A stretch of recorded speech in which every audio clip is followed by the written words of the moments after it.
Right. Chat. Fuck the timer. Yo. How's it going, everybody? Hope everyone's doing fine as fuck on this Friday afternoon or evening or morning. Whatever time of day it is, wherever you're in the world, I hope y'all are doing all right. And I'm glad you're here. I am joined today by Dave, of course. Okay, that's unkind. Hi. That's unkind of you, Dave. How rude of you. I would be live myself, except I'm not. And my reasons are my own, but mostly because I don't want to shit myself. You know, of all the reasons, I think that's a valid one. I would call that, I would tick that box of, valid for that reason. Not wanting to shit oneself over a live stream. I don't know. I feel like there's some sort of enticement to that. Maybe I want to shit myself on a live stream. Maybe I want to do that. Percent Dave shits himself. 70%. Dave, it's not looking good for you tonight. Look, all I'm going to say to that.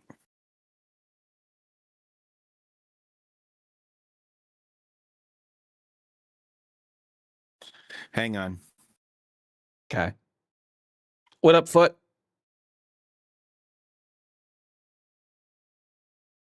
What up, Momo? Hello, lads. I have a nor'easter coming through this weekend. I'm not excited about it. I feel like we just started to be able to manage the snow from the last storm from 2 weeks ago. To be fair, that was a really nasty storm, but it is coming down at like 2 inches an hour right now. Yeah, we just had a lot of snow here. You literally nearly the Foot eats those words and shits themselves, nearly the inverse percentage. It's been raining the past 2 days and the snow is almost gone down here. See, your rain is my snow. Foot, if you want to think about it like that. Look, all I'm going to say is, given the opportunity, I would make my brown eye give you pink eye. Fair. I've never had pink eye. Me either. But I never dated an Amber with the last name Heard. Nice. Double it and give it to the next person. The pink eye? How do you double? Oh, double pink eye. Right, in both eyes. Right. Yeah, that makes sense. Wait, but how do you double that and give it to the next person? Is it just worse? Find somebody with glasses? Pink eye? Oh, see, I made a 4 eyes joke. Yeah. It's ahead of my time. I'm just trying to think of what is it just extra crusty? Ew, icky, gross.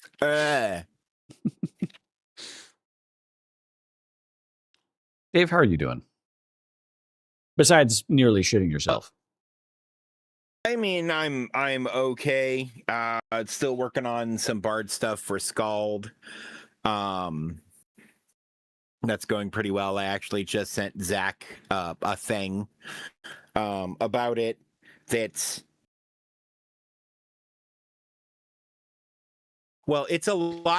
probably a page and a half or 2 pages of text about one individual. Like, I have to scroll in Discord to read all of it. It's that much text. It comes from having such a bad sinus infection that you've gotten double pink eye and a double ear infection. Oh, that sounds... Oh, double ear. I've had an ear infection before. That shit's terrible. That's a terrible experience. Can your sinuses just explode if that happens? Yes. Okay. It's called sneezing. No, I mean like the lining of your sinuses just fucking rupturing. Oh, yeah, you can rupture the lining of your sinuses. That's where most nosebleeds come from. Oh, you know what? That's fair. I didn't think about that. Election day last April, my coworker had such a bad sinus infection that she had double pink eye and that actually is a thing that can happen. Jesus Christ. Yeah. Yeah, because pink eye isn't necessarily a fecal infection in the eyes. It's any infection in the eyes gives that same effect. Interesting. I didn't know that. I thought it was all And about your Dookie. sinuses and ears are connected. Connected, yeah. Yeah, sinuses, so, sinus infections often lead to ear infections. Your tear ducts. Yeah, your tear ducts. Yeah, I was going to say. All that shit, man. Sent her ass home. Yeah, that's fair. That is fair. Mega fair. I've been trying to figure out the mechanics of how to do a world wipe in a hightail today. And that was interesting. Fair. That was an interesting journey. Apparently hightail doesn't like changing the seed from the server's default, which I found every single dedicated server has the same exact default seed. And it doesn't like changing. I went to the config file for the world, changed the seed number, which it can only be a number. It can't be words or text. It can only be a number, a 13-digit long number. And I went to go start the server, have it build the world. I get into the world, ask it what seed it is, and it's not the number I gave it. It's the default server seed. Okay, so you'll want to know what the seed I want to use for Bardcraft is? What? 8675309 followed by the basic area zip code for Manhattan, which is 13 digits. Okay. You'll have to write that to me or some shit, because that's interesting. But I looked up a random 13-character long number generator, or 13-digit long number generator, and kept hitting recycle on it until the first three numbers were 404. Not that I was looking for that specifically. I was just like, I'm going to click this until I see a funny number. And then I saw 404. You know what? Yes, Jenny. And that number is a Manhattan number, which is why the Manhattan zip code. Fair enough. But no, so it was frustratingly like reverting back to the default. It was overwriting my change to the config file. Multiple times this happened until it took me learning that somehow the hightail server was going, that value changed and is different from the backup file that I have. So I'm going to take the value from the backup file and put it into the live config file. What's the point of having an editable config if it's just going to be overwritten by the backup? Did you get it to change? I did get it to change because I went into the backup file itself and then changed it in the backup file. What up, Blue One? Low cum percentage today, huh? Got to work on that. But yeah, the server is up and it is running. It crashed earlier because of the chunk pre-generating I did. I had to adjust the backup system because of storage constraints. But my backup system changes didn't save, so we went over 100 gigs of storage used. Fun. Yeah. But I fixed that. So now both Foot and Luan are happily playing on a fresh wipe. No bidet. That's what I was working on today. So we need to make a mod for Hightail that allows you to customize a server wipe called bidet. What would it do? It would literally reset the server and allow you to input a seed through an admin UI.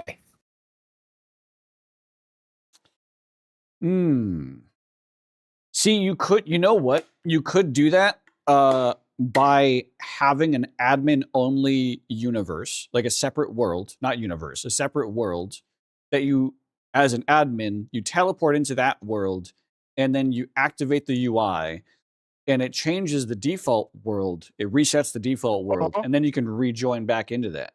Because I found out today through the hosting console that I use, I can just create worlds on a whim. I can just be, yep, I want a new world. It's named this. Is it default? No. What seed? This seed. Do animals spawn? No. Do creatures spawn? No. Like I can just customize it through the admin panel in the host that I use. And then there's just another world there. Dude, I can set up as a server admin a teleporter for players to go to. Right. So I could, in theory, take the world from the previous server wipe and make it another world. But that would double the size of the server. I'm probably not going to do that. Right. The current backups for the server as it stands are 12 gigs in size. With the previous world, they were like 2.5 gigs in size. Because I think I went a bit overboard on chunk pre-generating. Based on what you told me earlier, I would agree. Yeah. I pre-generated, I was starting by pre-generating out to 30,000 blocks, thinking like, well, what's that? That's nothing. Then I let a couple of hours pass, and then I looked over and saw like the backups were like 700 meg, 1.5 gig, 2.7 gig, and like it was escalating until it eventually got to 13 gigabytes in size on the backup size, and I was like, uh-oh. As like the progress was like 2.5%. Like, oh no. Oh no. I need to change this. And so I changed it to a leisurely 5,000 blocks out from spawn. Yeah, that's fair. Yeah. Oh, very nice. That's the character. I like it. I like the look. It's kind of Last of Us-esque.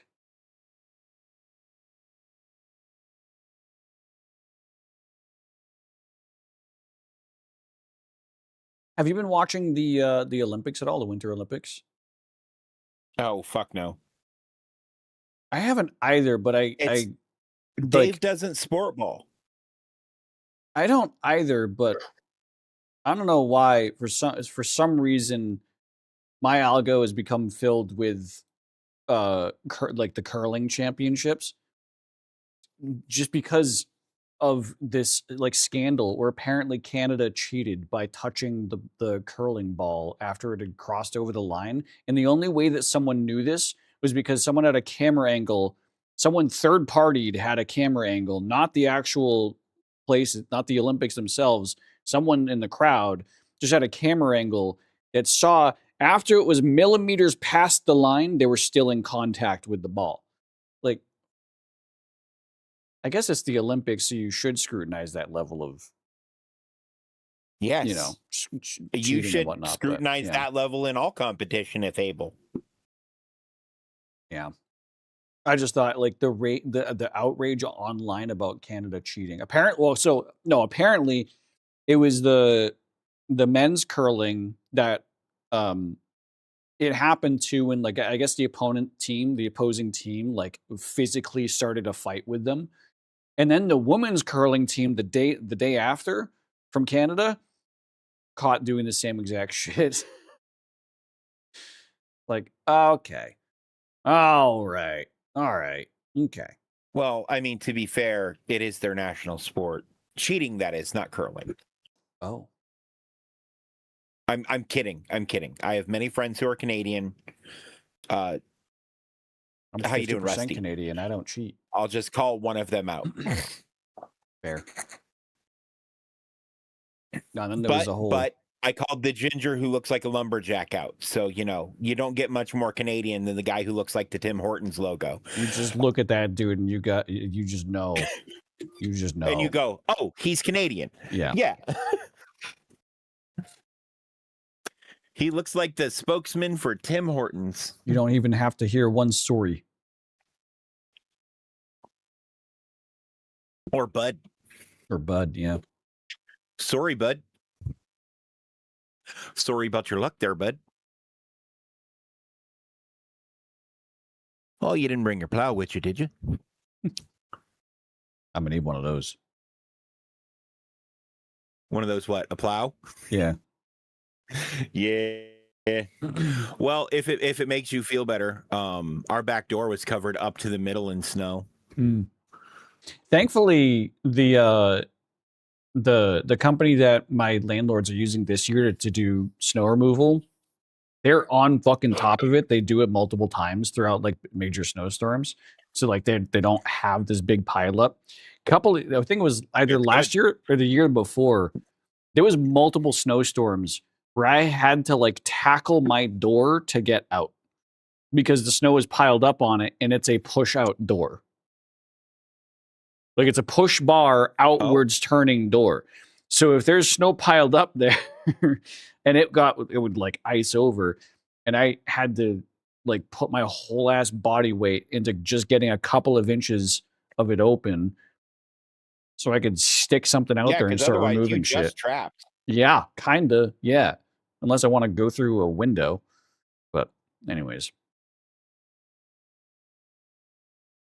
Look, as a person who has gone through windows, it's not fun. Don't if you don't have to. It's uncomfy and inconvenient.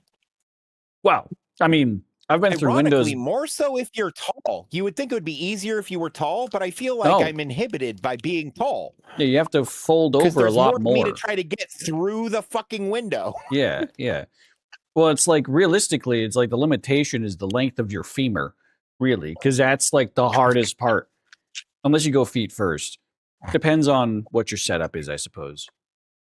Because I've been through windows before.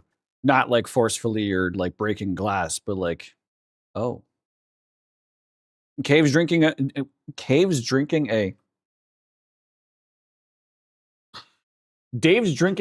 of. Hey Dave, you mind sharing any of that? Sharing any of what? How is that? Oh, this is pretty good. Oh, nice. It's made it, and they make really good beer. So I think that I'm going to get more of it. Oh, all right. Chat, remind me, I got to pick up some the next time I'm at the store. By the way, how is your beverage? It's tasty. It's my favorite beer. That made me want to play Job Simulator. I've never played, by the way. I've heard good things. It is really fun. But it's a one and done for sure. There's not really much for replayability. See, I heard there's not much for replay value, but I heard there's also a fuckload of content the first time through. Yeah, but it's at a certain point, a lot of the jokes do become gimmicky, but you still have fun with it. You know, you can still fuck around. That's fair. I've only seen somebody do the office job, and I thought the office job was looked fun. It's very much like those, or it was one of the first like more popular VR games to come out, and so it is very much like those early VR games of like 2.5 to 4 hours of gameplay, and there wasn't really much there for replay value. It was just more so like you keep playing it to show your friends to play it because your friend doesn't have a VR headset, but you got to show them you want them to play the game, so you bring them over to play your VR headset to play the game.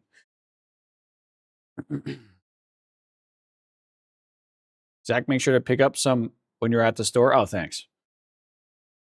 Can't wait to have some. It's so good. It's my favorite beer.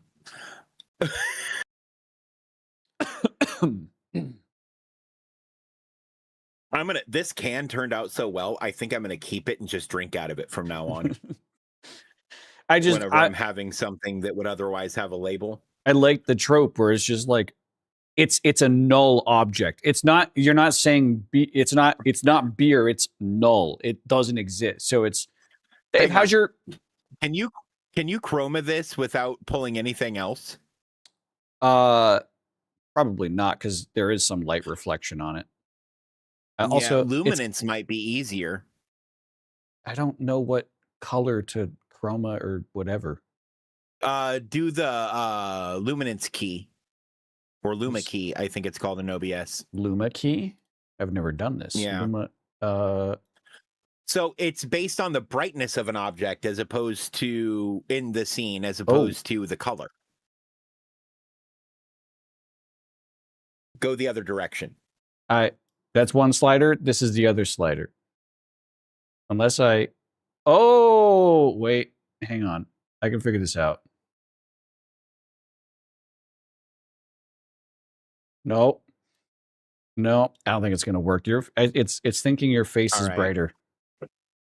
Yeah, that's all right. Maybe I'll spray paint it green and cut the top off. Pull like a like you can chroma out a fucking do a Wubby. That's what Wubby does. Is well, I mean, Wubby has a green morph suit. Wubby, it's another streamer. Okay. Big like just chatting kind of like explosive React streamer. But an old head one, not like the new gen like W. He's gotcha. Yeah. But he has like a Father Wubby, yeah. He has a green morph suit. Do I have isn't there a Wubby emote? Yeah, it's that guy. That's Wubby. But he has a green morph suit where he like leaves the face cut out, so he just like transforms his entire body, like just cuts out his entire body and just a floating face. But like sometimes he'll green screen just random objects and just yeah.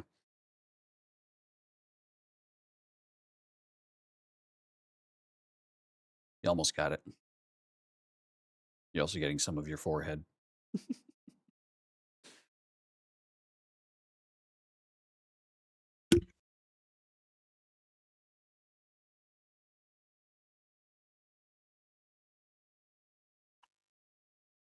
Uh-oh. What'd you do? Evidently turned on a crop that I shouldn't have. Fair enough.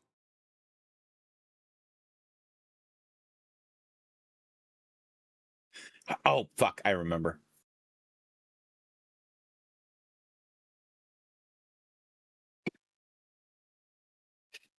Hang on.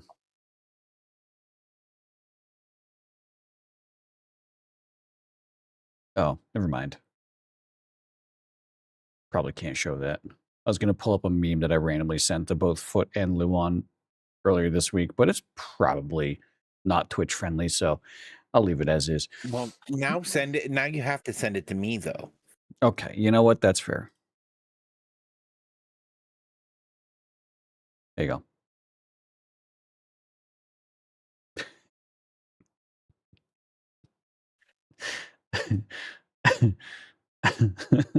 Do you think that's Twitch friendly?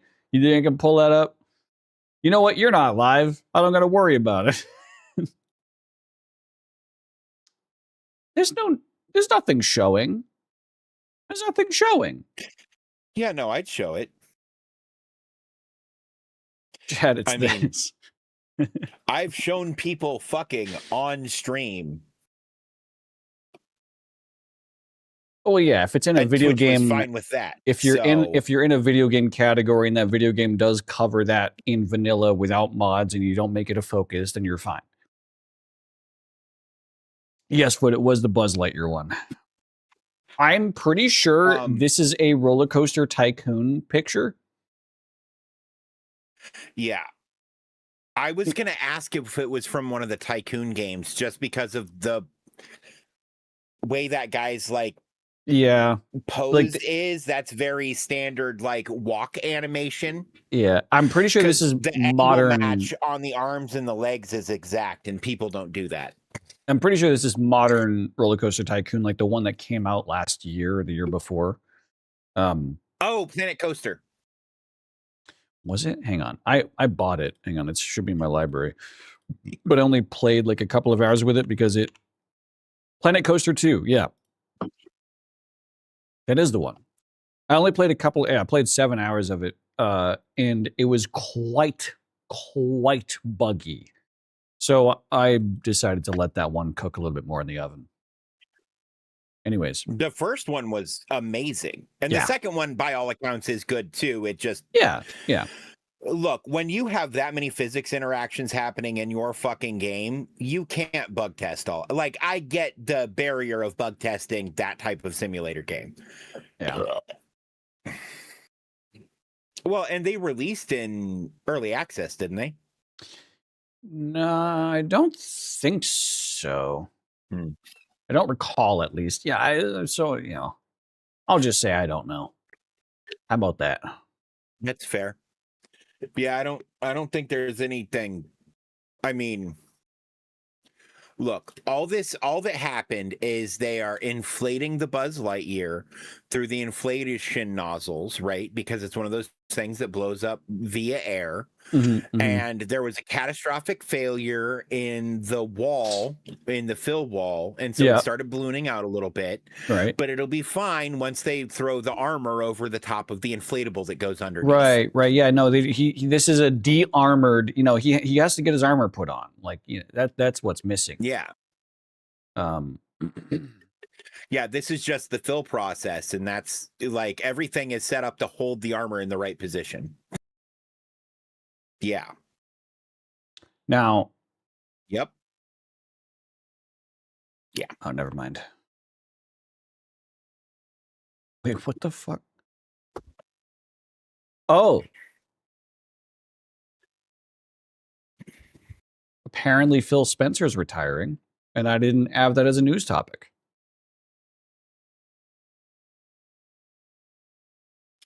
And he's getting replaced with executive who was previously running Microsoft's AI division. It's not necessarily a bad thing. We'll have to see. Yeah. I was going to say, because that could go either way, because Clancy worked on AI projects too, if I remember right. Yeah. And we haven't had Twitch AI shoved down our throats yet. However, I think Microsoft Game Studios was already going in a bad direction when it came to AI, considering that their original title, Halo, has lost 12 of its 13 art directors because they're choosing an AI first direction for their art assets moving forward. Where for the future of Halo games, they're just going to be using AI to compile new art assets based off of old Halo games.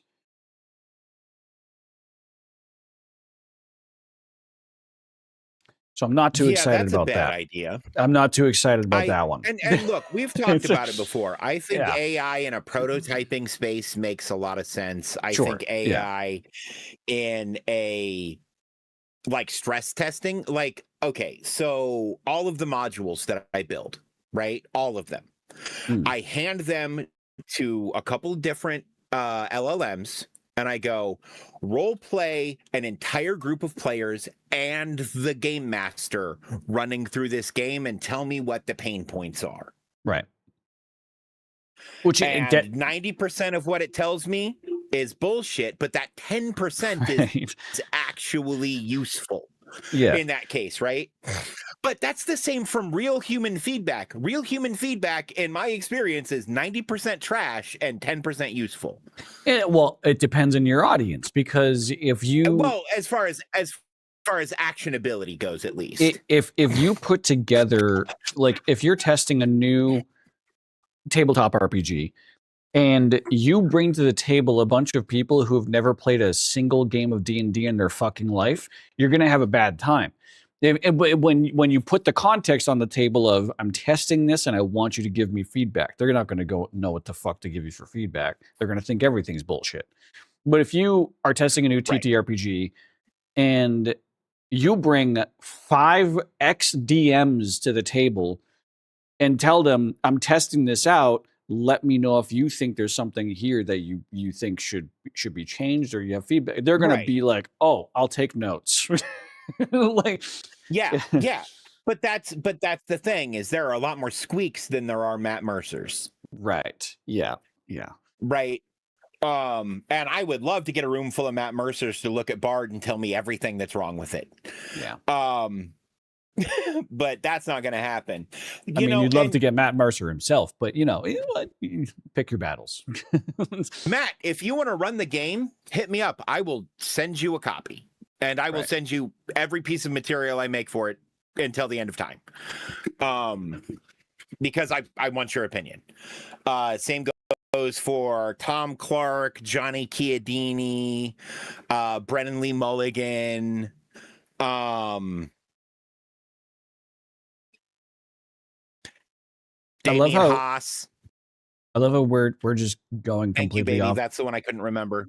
Topic, and Buzz Lightyear getting his nipples injected is still on screen. Hey, look, all I'm going to say is I know I brought the right programmer and lead software engineer onto this project. When my lead programmer and software engineer is getting messages from DoD contractors being like, hey, can you be the guy who knows what the fuck's going on for us? Yeah, that's insane. That is fucking insane. But the thing is, I used to get contacted by those same kinds of people, right? But the thing is, once you have an established clearance level and an established expertise in those you're circles, at that level forever. Yeah. They know you're on a contact list. You're getting rung up every once in a while. Yeah. Now, what do you think about this? Do you think horses are real? Okay. I have said for a long time, every horse I have ever seen is just one or more people in a fucking costume. And I cannot for the life of me believe all these fucking people riding around on other people, fucking pulling wagons with other people and shit. It's disgusting. It's modernized slavery, okay? And nobody's doing anything about it.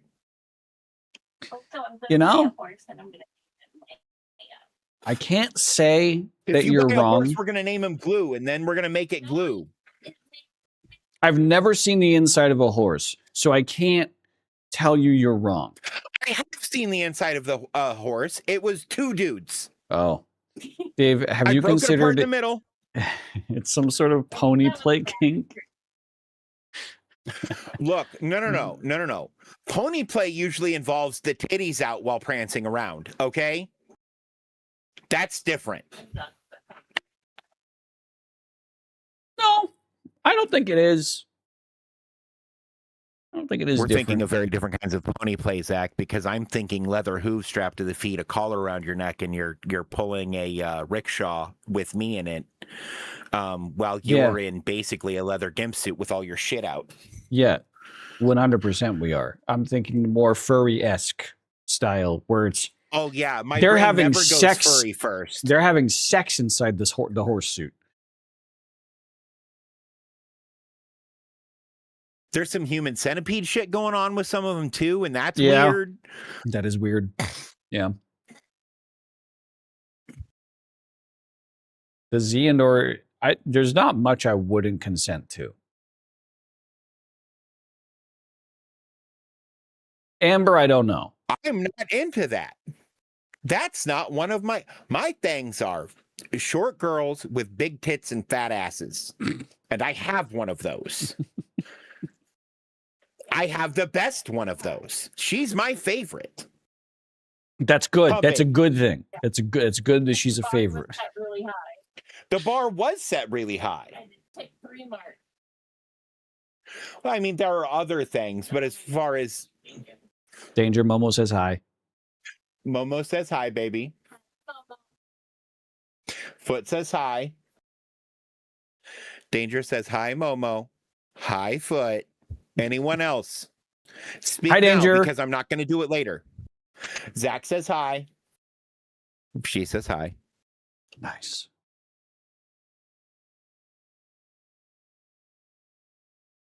Oh, that one wasn't for you.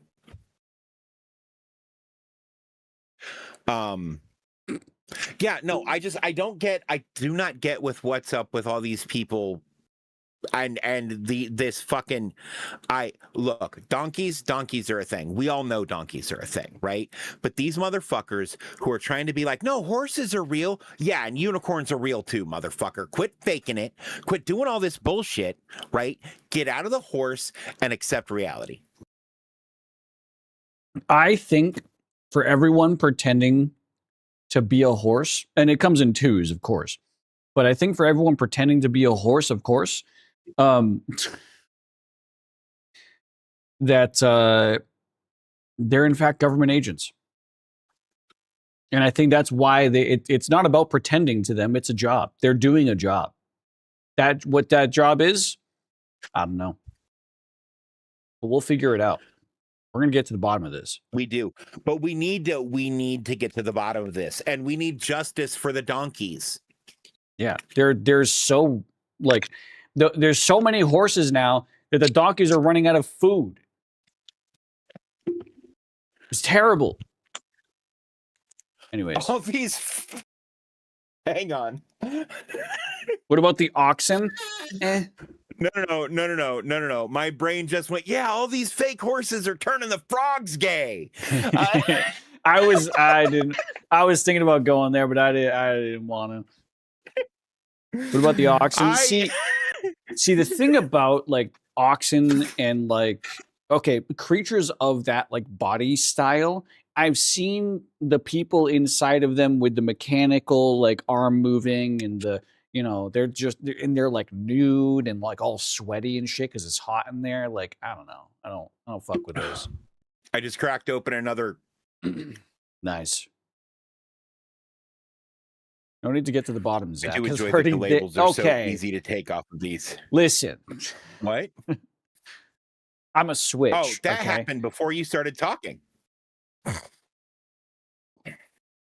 Oh, is Danger asking about unless I get a switch, and then you're definitely a bottom because I'll hit you. I don't know.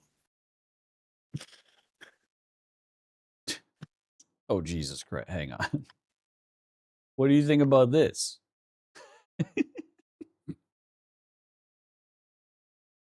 The Ohio butthole tickling bandit. Modern day Robin Hood. Has escaped custody and is being hunted by police. The fucking... Why do you only tickle the butthole? All he does is tickle, tickle, tickle. That's it. Yeah, that's modern day Robin Hood. Steals from the all rich he wants buttholes. To do is bring joy into your life. Steals from the rich buttholes and gives to the poor buttholes.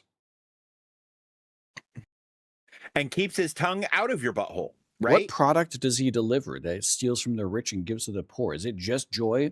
I think his only product is he gives joy to poor people by tickling their butthole. Mm-hmm. Also, this post is buy Seymour Butts. Yeah, no, this one's bullshit for sure. Yeah. I knew that because the caption on the picture says death doesn't exist. Yeah. Also, I'm pretty sure this is like a WoW character just stanced up there. WoW or one of the old Resident Evil clones, maybe? Yeah. Because they all had blocky characters like that. Yeah. It's just clearly like PS1 era, for sure. It's clearly a video game character that the breathing animation is like...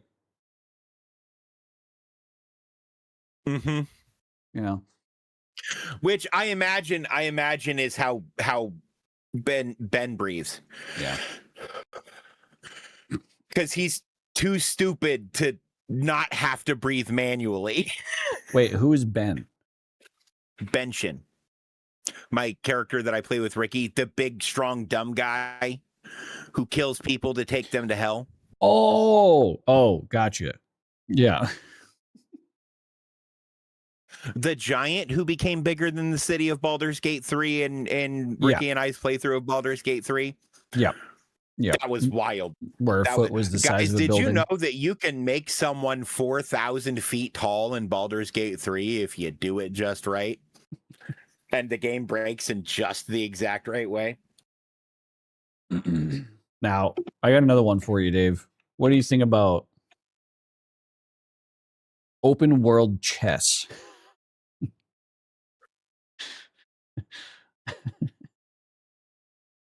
They need to start on opposite ends of the bathroom, and the urinal is no man's land.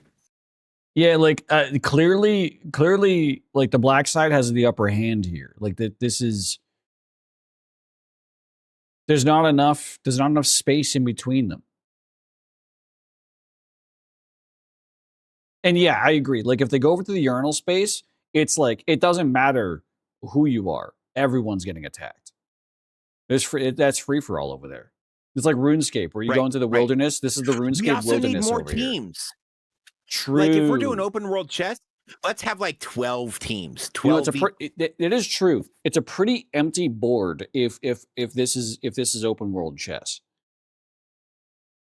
This needs to be like isn't there like a 4-person like Chinese checkers or some shit like that?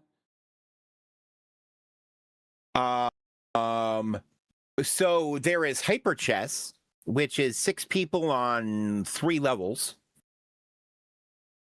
Nah, that's some Star Trek ass shit. No, hang on. Isn't there a no? Like there's a ages that the modern name is hyper chess. I'll see if I can find it. You know, it's just Chinese checkers. Is 6 players. Yeah, but that plays like checkers, not chess. True. It's not really complex mechanics. It's also not Chinese. No, that Momo just linked the wiki article. Yeah, it's exactly what I was thinking of. Yeah.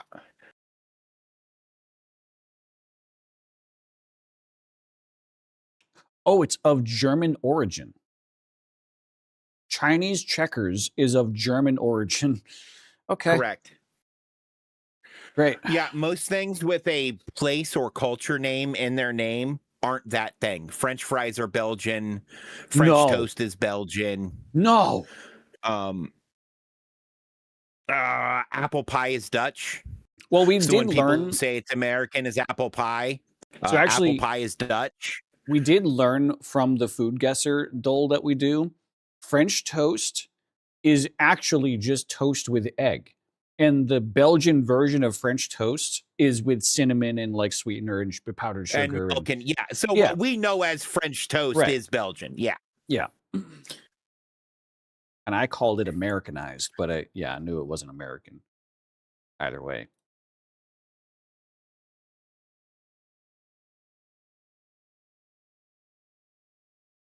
This is what I was thinking of. Harmageddon. I keep wanting to read that label as if it's like Armageddon. That's yes. The board. It uses the same root word. Because Armageddon is the name of a battle that's supposed to take place during Revelation in the Bible. But that's the 6-person chessboard I was thinking of. I mean, this is basically Chinese checkers, but chess. Yes. It is incredibly functionally similar. All of the pieces have very similar rules to what they traditionally have. So I imagine being pieces. Oh, how does a horse work? How does a knight work? So knights work very differently, and I'm not entirely sure. But bishops have a special rule for how they're supposed to move. Oh yeah, bishops they're going to be weird too. Yeah. And queens have kind of so basically anything that relies on straight lines or angles instead of moving to an adjacent square has modified rules, and the knights have modified rules. The pawns just continue marching. Pawns forward. Are more powerful in this version because they could collide from the sides and shit as well. They just and it makes en passant crazy. Yeah, en passant. Yeah, they just sideswipe. They just nothing but sideswipe. That's actually kind of interesting. Yeah, no, I would love to see 6 grandmasters sit down and try to play this. Yeah. Because all of the regular chess logic goes out the door when you introduce more than one player, like opponent, right? I'd be the There's nuclear also a green rule ones. set for doing teams that I saw using this board, but that's fucking insane. I don't think it's official. This is like if you were to play Dawn of War Dark Crusade with 6 player with teams. It's just the teams win. Honestly, Dawn of War Dark Crusade is kind of a... It's not rock, paper, scissors. It is kind of like chess, where like the way that the units are... I'm not going to get on a... Never mind. I'm not going to... I was about to go on a huge tangent about Dawn of War Dark Crusade. Look, I feel the same way about the OG StarCraft, though. Fair. The OG StarCraft is kind of a game of chess. It's unless you're doing level. a Zerg Rush. But if you're doing a Zerg Rush, fuck you. Yes, yeah, you're scum of the earth. But you don't want to play the game. You just want to win. At a top level of StarCraft, play a Protoss or a Terran like a real man. At a top level of StarCraft, it looks like rock, paper, scissors based off of the unique attributes of the different factions. That is a rock, paper, scissors battle. However, the intricate like sub-unit battles are very much like chess. Yeah. Because likewise in Dawn of War, it's like certain units are good against heavy infantry, good against heavy armor. This unit's good against heavy infantry, but only in melee. And then this one's good at light infantry. And this one's good. It's like there's a bunch of... And some of them are like 200% effective. Some are Humankind is the new one from the Endless guys. I think so, and that's on my... Is that on my wish list, or do I own it? I own Humankind. I was going to say, I think you and I have played that game together. Endless Legend 2 came out. We played Endless Legend 2. I don't have Endless Legend 2. Oh, no, I played that by myself. Yeah, it's on my list of... and you're welcome for introducing you to the Endless series. You didn't. I already knew about the Endless series, bitch. Fair. I introduced a great many people to the Endless series because once upon a time I had like 20 keys for various Endless games. And I'm like, these are all good games. I'm totally fine handing these keys out. I had 100 hours in Endless Space 2 before we played together. Okay. Man, the Endless series is just really, really well done. And especially for they're not called 4X anymore. They're called Grand Strategy now, apparently. Yeah. I don't care. They're still 4Xs to me. Aren't they coming out with a Dungeon of the Endless 2?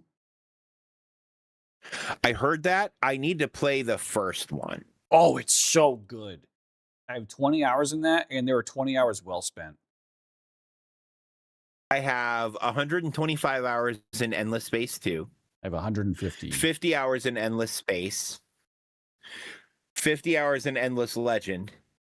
And those are the Endless games I own. I told you about the unique mechanics of Endless Legend 2, where like the map expands as the game progresses. It's sick. Yeah. Like no one has access to the map. So like every 30 turns or something like that, it's just more territory for everyone to start fighting over all over again. You can't get gridlocked because in a couple of turns after you just got gridlocked, more space just opened up. It's sick. But only if you're on an edge. True. I mean, I guess there is still a possibility. So prioritize an edge, I guess. Always try to have like a water-based connection. Yeah. Which in a 4X like world-based, terrain-based strategy game, you always want to have. You kind of want to do anyway. Yeah. Yeah. For trade routes. Especially for your main city. Your main city should always have access to a river, an ocean, or a sea. Yeah. Yeah. Otherwise, it won't be your main city for very long.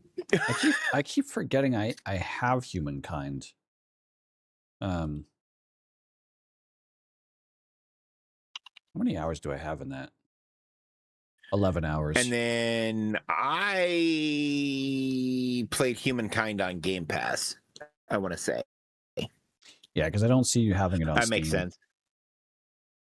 I don't have it on Steam. Well, I might have it on Epic. I'll look. Because I know sometimes they give away new games on Epic instead of, old games. Shit. What? Huh? Why? Oh, I actually haven't been checking Humble Bundle in a while. Hold up. Is there anything shocking that's out in Humble Bundle? Hang on. Return to membership. Oh, for the month of February, Date Everything is an option. It's a good game. You play it, chat, make him play it. Date Everything's an option. Squirrel with a Gun is an option. SteamWorld Build, I've heard good things about. I have SteamWorld Build. I've played it a little bit. It's cool. What Keeper? Core Keeper? Core Keeper. I have a friend that's played a shit ton. I also have that one. The only one of those I haven't played is Squirrel with a Gun. I'm going to claim Date Everything for myself. Actually, I don't have. You should. Yet. It's amazing. I'm doing it right now. And you get to do like D&D sessions with Matt Mercer. Yeah. He plays the D20. Yeah. And I realize it's a spoiler, but that's one spoiler in a game with hundreds of characters, it feels like. I actually need to play more of that. But it was one of those things where it's a game I need to play nothing but that. Otherwise, I forget what I'm doing. And I have too many other things on my plate that I can't just abandon all of that. What was available last month? Sonic Frontiers was last month? I've only played the Sega Genesis Sonic games. I've never played any of the other ones. Is Sonic Frontiers? But I've heard good things about the Sonic Adventure games. Oh, Sonic Adventure games I fucking love. I've heard bad things about Sonic Frontiers. It has very positive reviews on Steam. This is the one that released in 2022. This is the more recent one. No. I'm thinking, what's the old one? Yeah. Opens with shadow and is all edgy and. You're thinking of the one that released in like the 2010s. Yeah. That was edgy and had Sonic like making out with a human woman and shit and was weird. What, baby? Well, it's because he just does that. He shouldn't. He's an animal. You haven't seen the Sonic show. I have. But I saw the old Sonic show from the early 90s before they invented all of the other weird characters. Sonic ran around, ate chili dogs, hung out with Tails, and fucked with Dr. Robotnik. That was the whole show. Yeah, I grew up on Sonic X. Yeah, I grew up on the OG Sonic cartoon and the OG Sonic comics. Sonic Heroes? Sonic Heroes! Sonic the Hedgehog. Oh. The name of the cartoon was Sonic the Hedgehog. It had probably 18 episodes. Oh. Yeah, no, Sonic X had like hundreds. Sonic X. And it came episodes. out in like 92 when the first Sonic game came out. Oh, Sonic X only had 3 seasons. Never mind. I'm dumb. But I had a lot more seasons than that.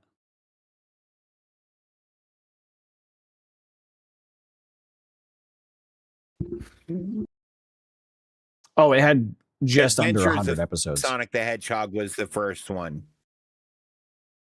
It premiered September 6, 1993 in first run syndication.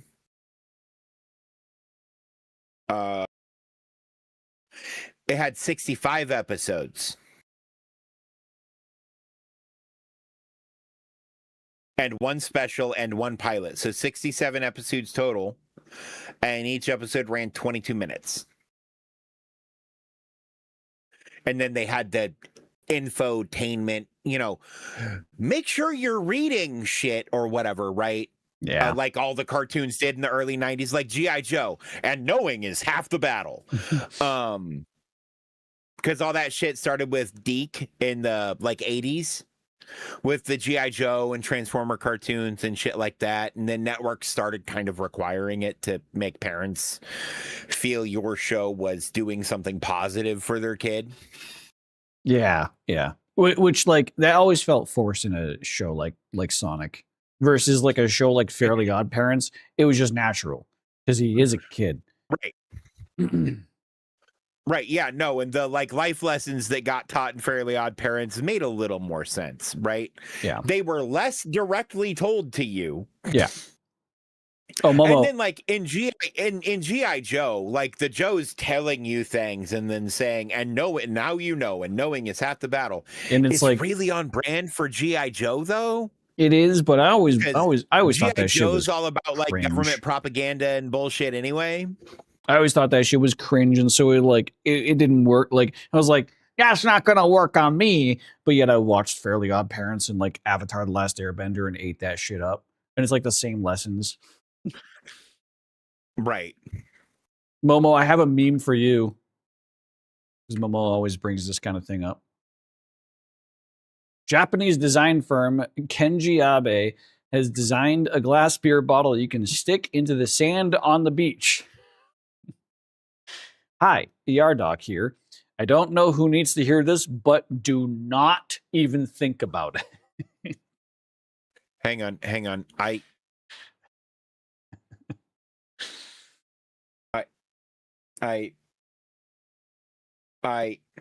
Look. I don't know. I don't know if people don't understand how sand works. You can put any bottle in the sand. Yeah. It doesn't have to be butt plug shaped. No, it doesn't. I do like how there's like thicker glass at the bottom too. Like you can clearly see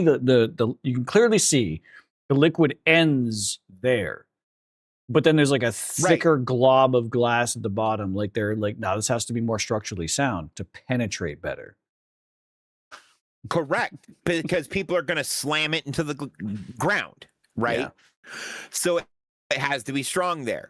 And I get that, except that's not, look. Luan, if this was for enough people chugging, anything are they going to be else, boofing whole beer bottles up their ass? If this was for anything else, I question the makers. Also, I don't think this is I think this is another one of those things that's like not a legitimate project or product, but like a Photoshop thing that's just being silly. It almost has to be, considering that's a Corona logo. Yeah.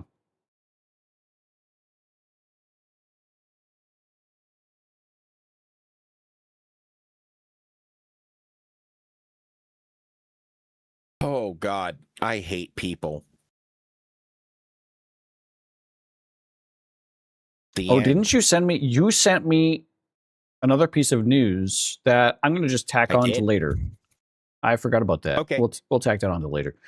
Dave not live? No, Dave not live. It's worth talking about because it's a thing that I've seen some small outrage over. Ricky pointed it out to me earlier today, and it's a thing I did see some small outrage for in various, comment sections. I'm a partial fan of their project, so yeah, it is a thing.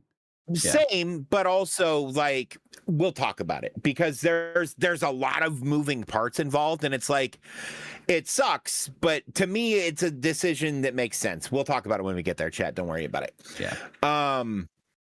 Dave not live because he might shit himself. Yes. I'm having lots of sinus drainage, and there have been a couple of times I've almost gotten up because I've had the stomach cramp. Also, in the OG Sonic the Hedgehog show, guess who plays Sonic? Jaleel White, the same individual who played Steve Urkel. Oh. Yeah. Does an amazing job too. Yeah, interesting. I wouldn't have considered that. Well, all right. I think we've shot the shit for enough time here. Let's get into our dailies. Also, I'm just running out of memes to pull up from Twitter. Let's get into our dailies. I was going to say, if you want one more meme, I can send you one more meme. What you got? Well, okay. So it's because here's what Twitter has going on, and I don't know how we feel about this. An M1911 converted into a full auto with an extended mag, improvised foregrip, muzzle brake, and a stock. And the dude has an Apple Watch with a carbon fiber outer casing.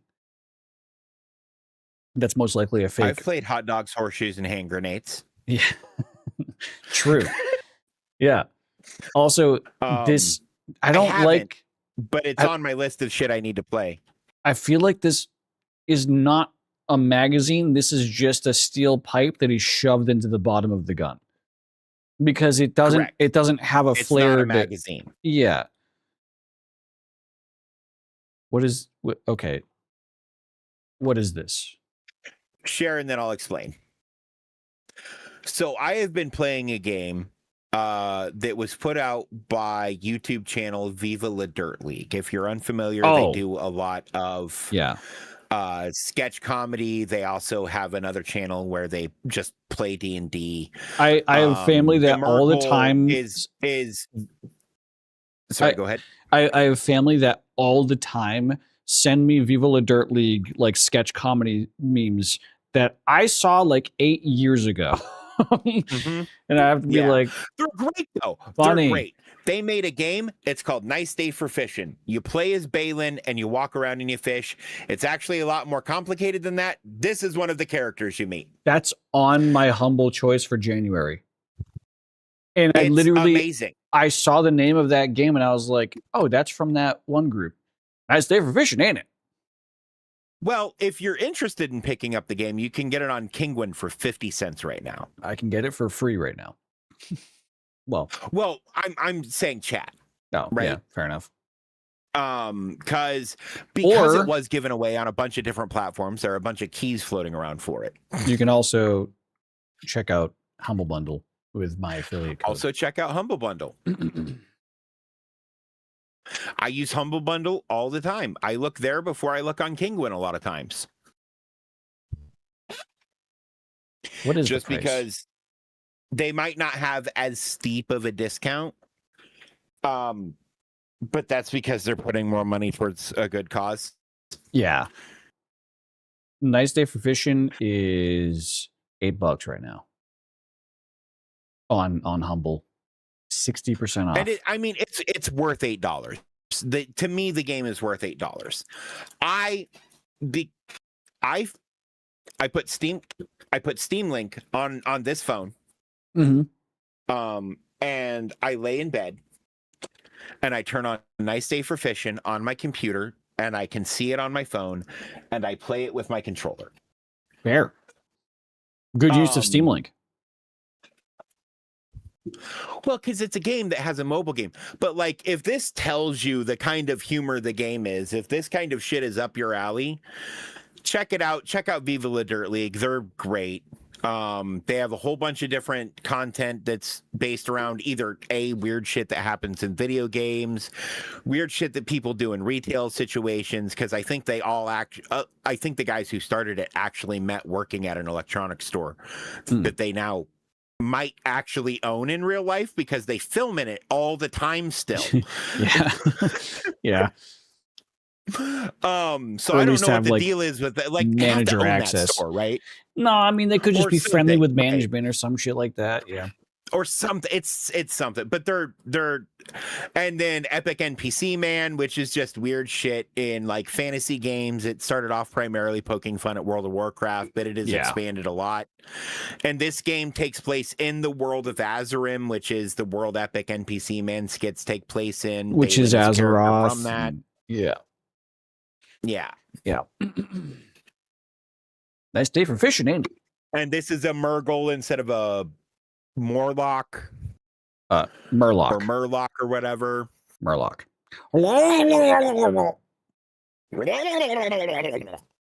Yeah. He makes that sound. Great. He's voiced by the guy who does Barad-dûn. They all have voice lines. They don't say every line they say, but they all have like little 1 or 2 word or sometimes full sentences things they say when you start to interact with people that are all like voiced by the people from VLDL. That's what cool people who watch Viva La Dirt League call Viva La Dirt League VLDL. Just so you know. Yeah, I'm gonna call them what they are because I only ever get sent like the only exposure I've had the Viva La Dirt League is being sent a Facebook link when I don't use Facebook. Oh. So I'll start sending you their YouTube. But yeah, it's the game's fucking hilarious. If you get a chance to play it, play it. But this is my new way of telling people to hurry up. And don't stop to lick the trees or whatever humans do in their free time. Yes, onwards. That's just what I'm going to send people if they're late. Now, what do you think about this? Wood. Okay, this is Maya. She's the owner of Alveus. She's a streamer. I know. I know. I was talking about the gun. Oh. It is a very approachable gun. I'm a gun guy, man. This has to be AI, though, right? No. Or Photoshop? No. This is Maya on Adapt's stream when Adapt was like, hey, look at my guns. Okay, so this is one of Adapt's ARs and not something she has. But then there's also someone pulled out this image. No, that's a real gun. That is a real gun. Then they also pulled out this image. Real gun. This is also a real gun. And I fucking... Is that a spaz? That's a fucking spaz. And Maya... with her fucking done-up nails, glittery done-up nails. These are real nails, by the way. They're not acrylics. She's in her fucking heels. She's got her lipstick on, her hoops on, and she's ready to fucking put a hole in a dude. Good trigger discipline, though. Good trigger discipline, too. I know. I saw this photo, and I was like, the heels, the trigger discipline, the nails, the rings, the hoops. Fucking Jesus Christ.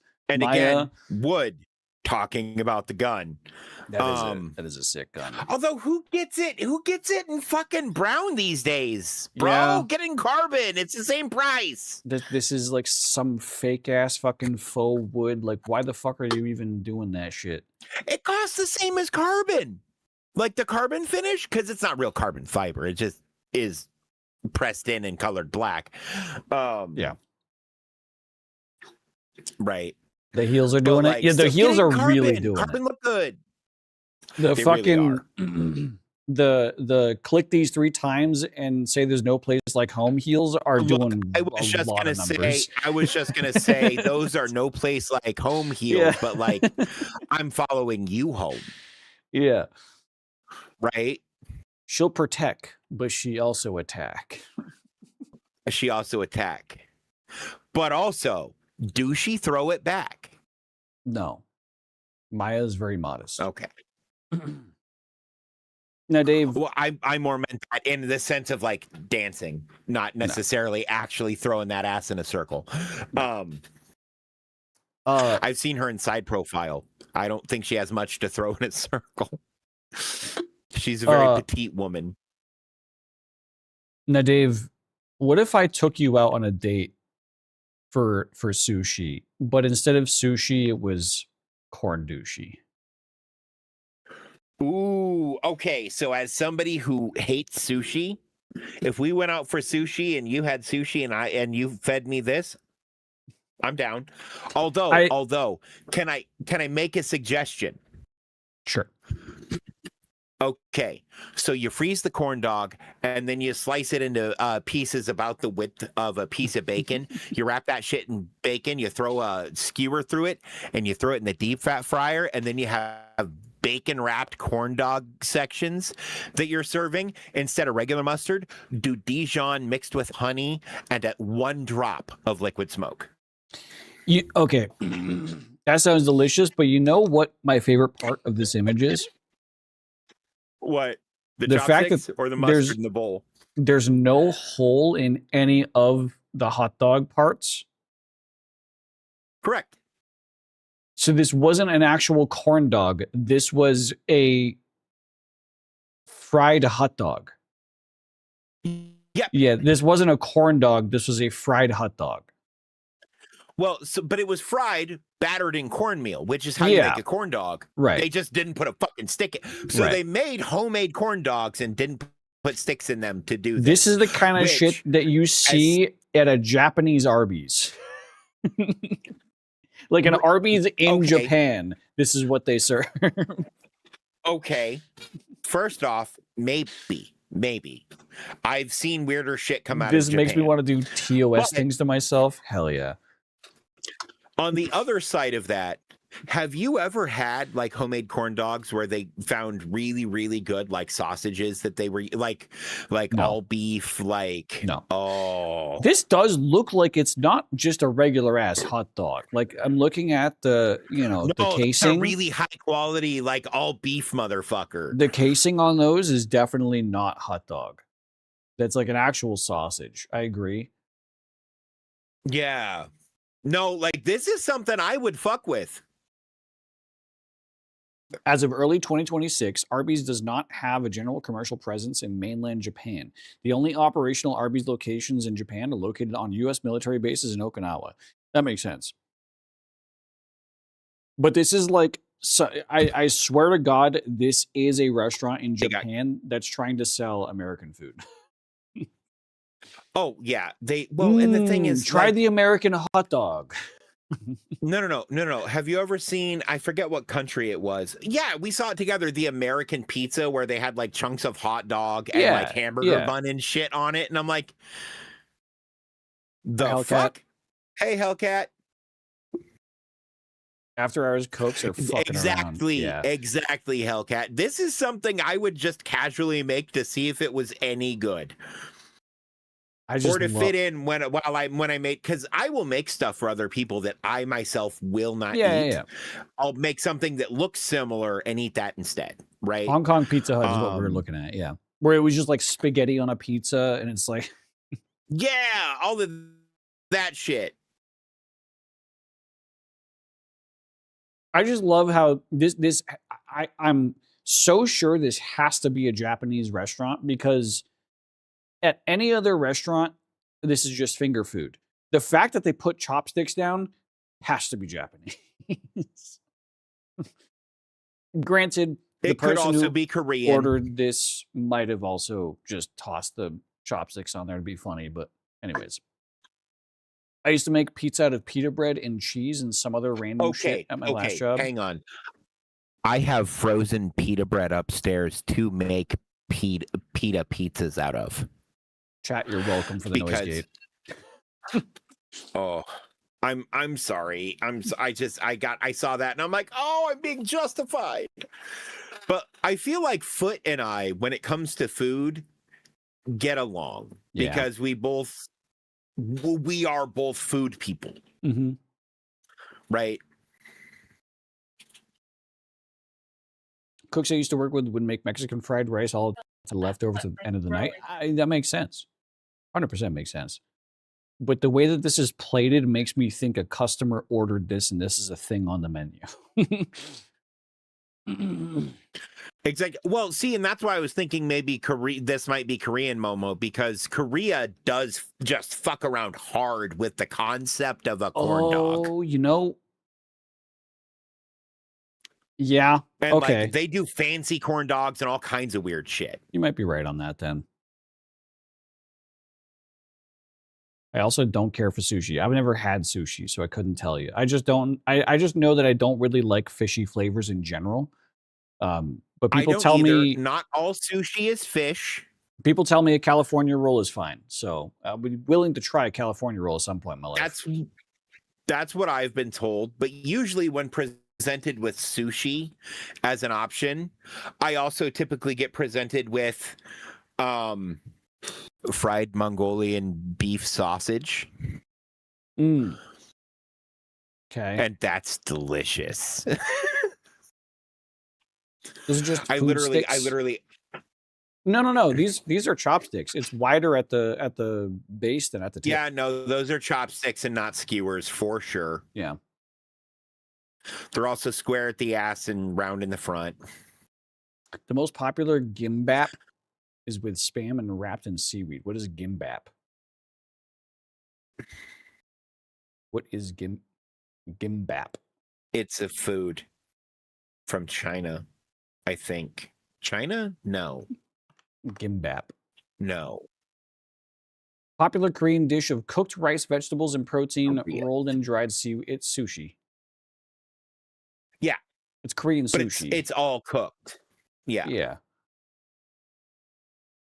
Fair enough. And for clarity, sashimi is raw. Sushi is not necessarily raw, but it's square rectangle.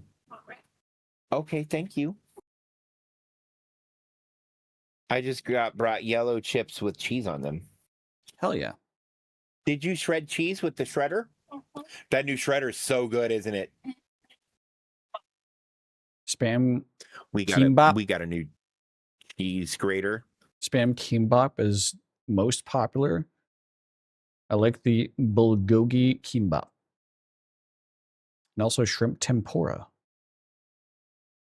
feel like tempura in general is typically enjoyed. Anything tempura. Look, you want to know what I had for lunch today? Which is part of the reason, and I'm dumb for doing this, but part of the reason my stomach's as upset as it is, I think. Is it because of this? Did you eat all of these eggs? No.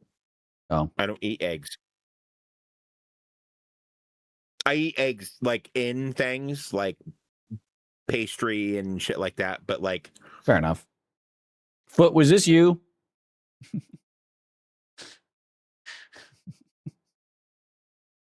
That is a whole paycheck's worth of eggs. Well, I don't know about that. That's probably 3 dozen pictured. Valentine's Day be like. All right. You were saying? I forget what you were saying. I couldn't fucking tell you, brother. Gee, okay, all of a sudden Twitter's popping off. Have you ever tried to give your Wii orange juice? Because Nintendo doesn't want you to do this, and I feel like you should experiment. No. Time out. I have the Wii instruction manual somewhere. It might be over there. It might be in the other room. I saw this image when I first got my Wii, and I went, okay. But what are they not telling us? What if you give your Wii orange juice and it becomes sentient? So that doesn't happen. How do you know?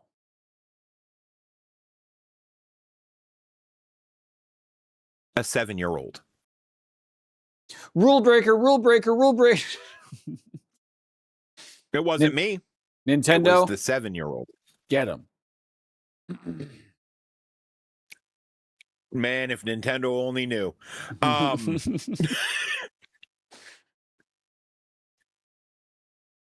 Get his ass. And you know those tags on mattresses? I get rid of those too.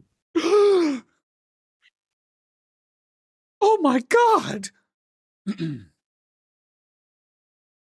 Anyways, okay. All right. Meme time's over.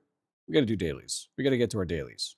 Dave, we have responsibilities here. We got to get to our dailies. What are these new ones? Okay. Added yesterday. They show you a color for 5 seconds. Then no. Tune guesser. Guess the country that the song is from by listening to small parts of it. That's going to get me DMCA'd. That could be fun. That's going to get me DMCA'd. If it's small parts of the raw song, that's bad. From countries that aren't the U.S. though, and are hard to ID, probably not. It'll eventually be the U.S. Word will accept your guessing based on the word's pronunciation as represented by the International Phonetic Alphabet. No. Okay. Fair enough. Dave said no. We got no. Let's do Wordle.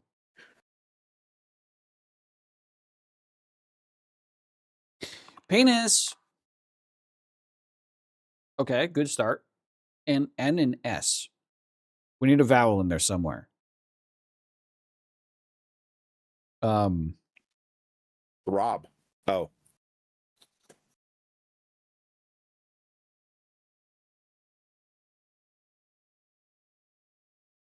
Nasty?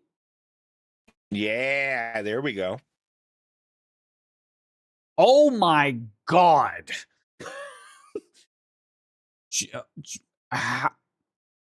Satan? Santa. No, Okay. it can't be SA. Yeah. So it's So it has to start with a T, I would imagine. Or what if it was ST? Yeah. Stands.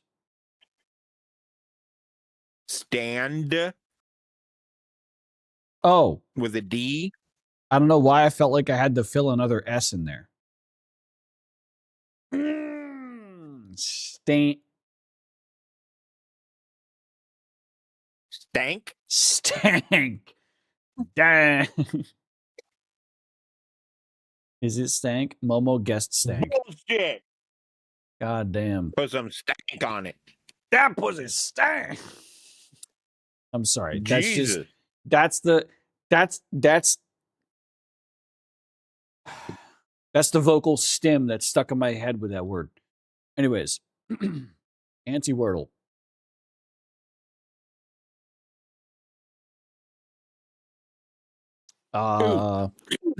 It has 2 double letters. What word? Tooth. TOOTH. Ooh, that is a good one. Fuck. Man. All right. Wait. No, we can't use TH. Use. These 2 Utes. These 2 use. 2 what?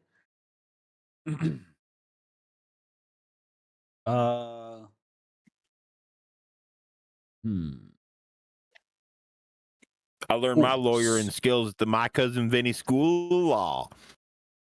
Fools. We okay with this? Sure. Shit. So we try to keep the S in the same place.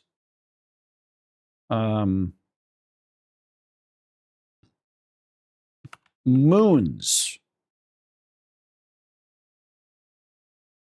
Is there any other that might be less revealing with an M and an N?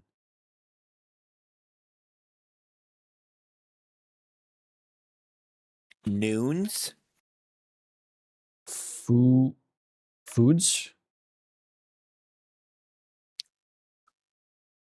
Okay. Shit.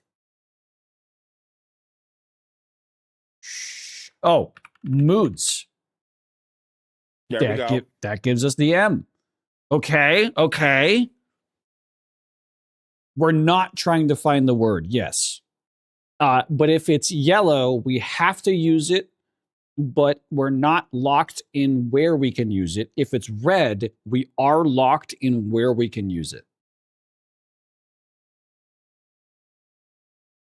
So if I were to be like Woods, WOODS. Easy. Okay, no, we got one more. What? Okay, so doors. We know it's not double O. Right. And this is the last one. Maybe. Oh shit, it's not the last one. I thought it was 6.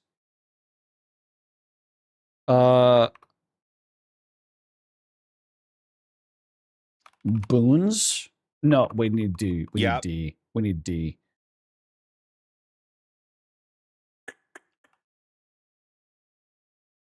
Dudes. Dukes. DOOK means poop. Okay. Why the fuck are there so many choices? God damn.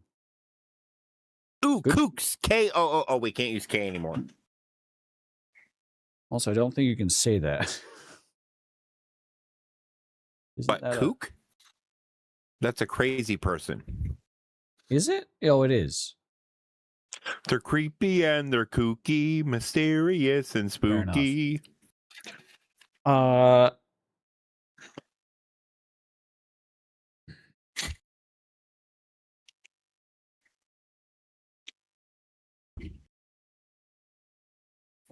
Okay, we have to get away from the double O now. I don't think we have any more double O's left. No, wait. Oh, no, yeah. I do like dozes. DOZES. That gets Z out of the way. But we're introducing E, which I feel like is going to be bad. Okay, Maybe. Nope, not bad. Jesus, and it's another... How many fucking choices do we have to get through? I think we have to get rid of all the letters.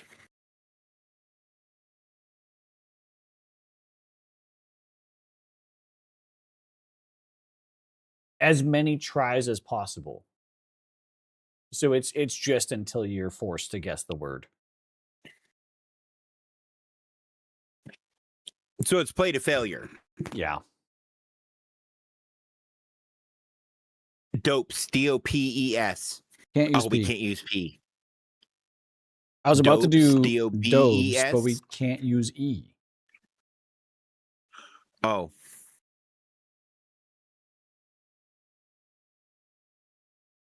Is dogus a word? No. No. Donus? No. Here's the thing, at this point, okay, the word has to be like S-O something. It's SODOM. Sodom. It can't be M. We're already at a M. Dojos? Ooh. Good shout from Momo. Like that. I like that a lot. Oh, we only got rid of one letter, but it's still it's something.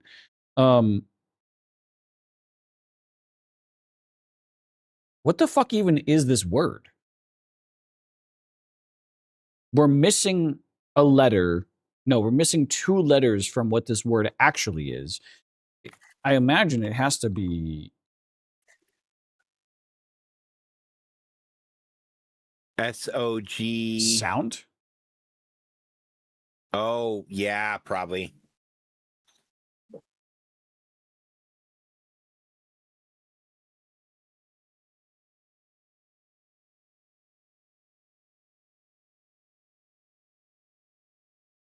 So if we do Saudi, that locks in S and O.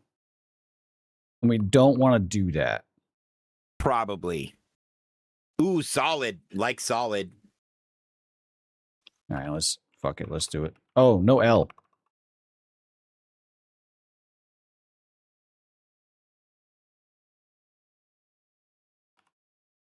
Okay, is Saudi a word? Goads. Ooh, goads. Okay.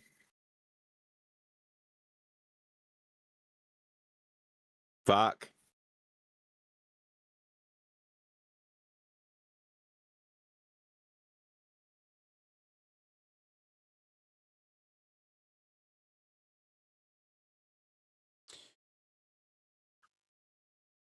Bodes.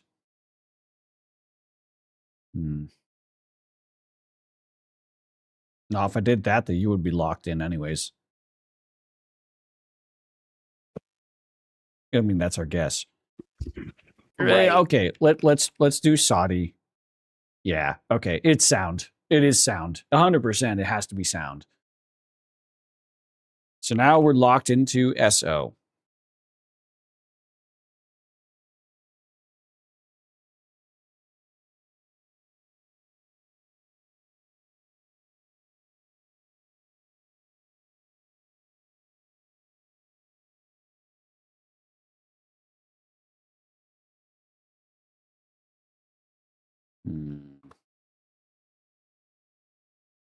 That's it. That's the only thing we have left that's a word that I'm aware of.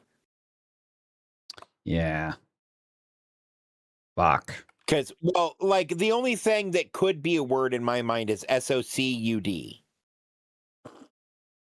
Let's try it. Just because of how words are assembled in English. Nope. Yeah, I didn't figure it would be. Sodic? Sodic. Sodic? Okay. Don't know where you pulled that out of your ass. But I feel like this is the end. Dave, it was nice knowing you. Nice working with you.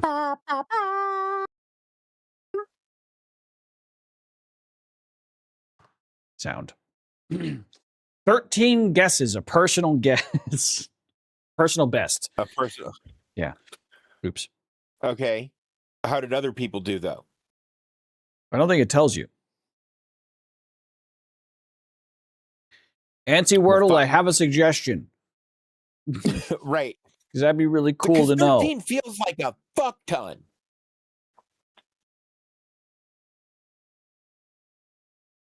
Imagine that sound is your starting word for fucking, because that would be a good word to start regular Wordle with. It would be. Double noun, and you get an N and an S. Yeah. Same reasons why penis is a good opener. Right. All right. Blockle.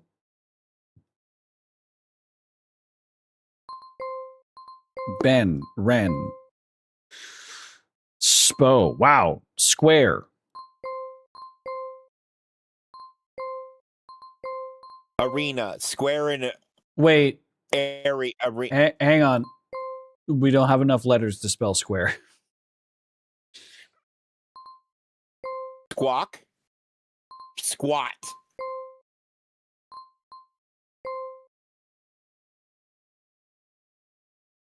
Sport. Yep. Match. Bench. Square. Gym. And Gym square. activities. No, it's squad. Yeah. Oh. That also makes sense. Sure. In a stadium. I don't get it. All right. Anyways. Bow. Abbott? No.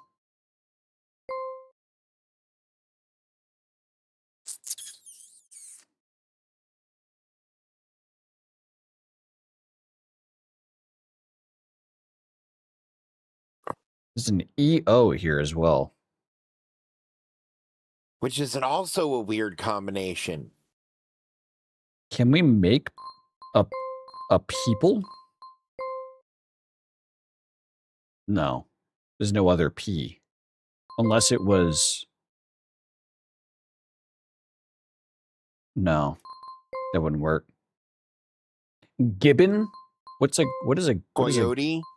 Gibbon. Gibbon's a monkey. Pigeon's a bird. Coyote's a animal. Jaguar?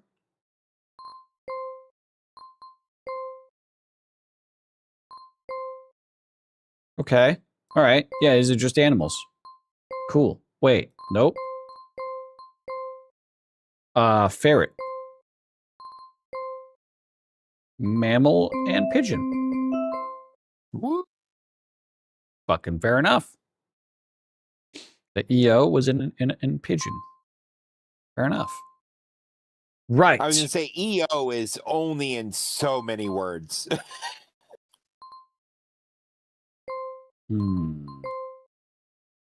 Canada?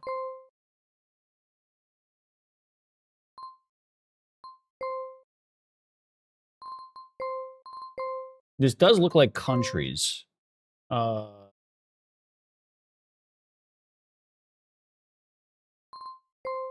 Oh, it's...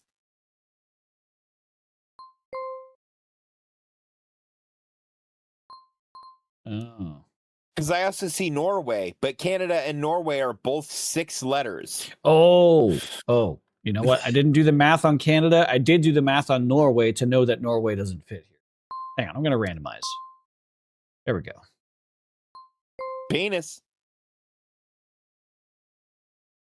Race car. Raceway. Runway.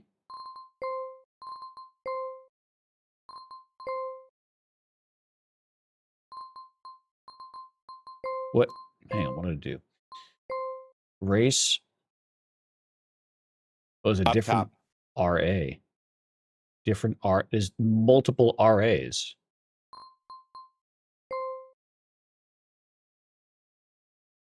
Where's that E? Right, but the E you need is part of that RA. Yeah, there you go.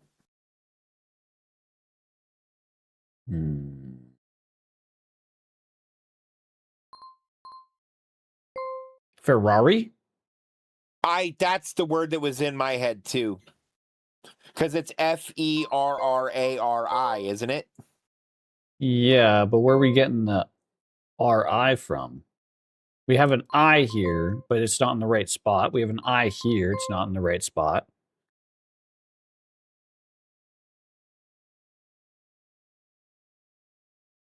Because Ferrari and race car definitely go together.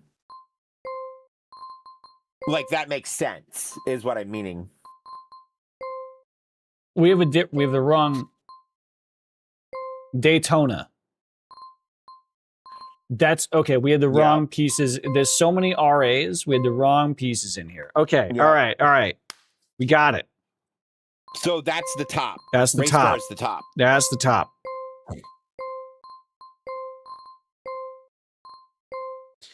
Top. Pit stop. Pit stop.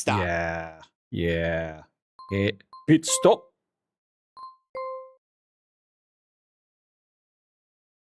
McLaren. But oh no. MC, there's a green C. There's a green C that'll fit up there. Oh. I thought there was another. I thought there was a vowel there. McLaren is spelled with an E, so EN. So the purple. Oh, T. This one. Vehicle. Okay. Sorry. Brain dead moment. Ferrari and Raceway. Okay, I knew Raceway was in there. Was in there. Okay. Ferrari also was in there. Yeah. Fucking damn it. That makes sense. I've recently been getting some shorts from a guy who talks about F1, but he does it framed from the perspective of the teams are always complaining that the other teams are cheating. Well, because they fucking are. Have you seen some of the shit they pull? I'm sorry, the tail doesn't. Has a third. McLaren has 3 pedals. Yeah. They have 2 brake pedals, but one of those pedals only stops the rear right wheel. Yeah. Or no, the rear left wheel to make them turn left.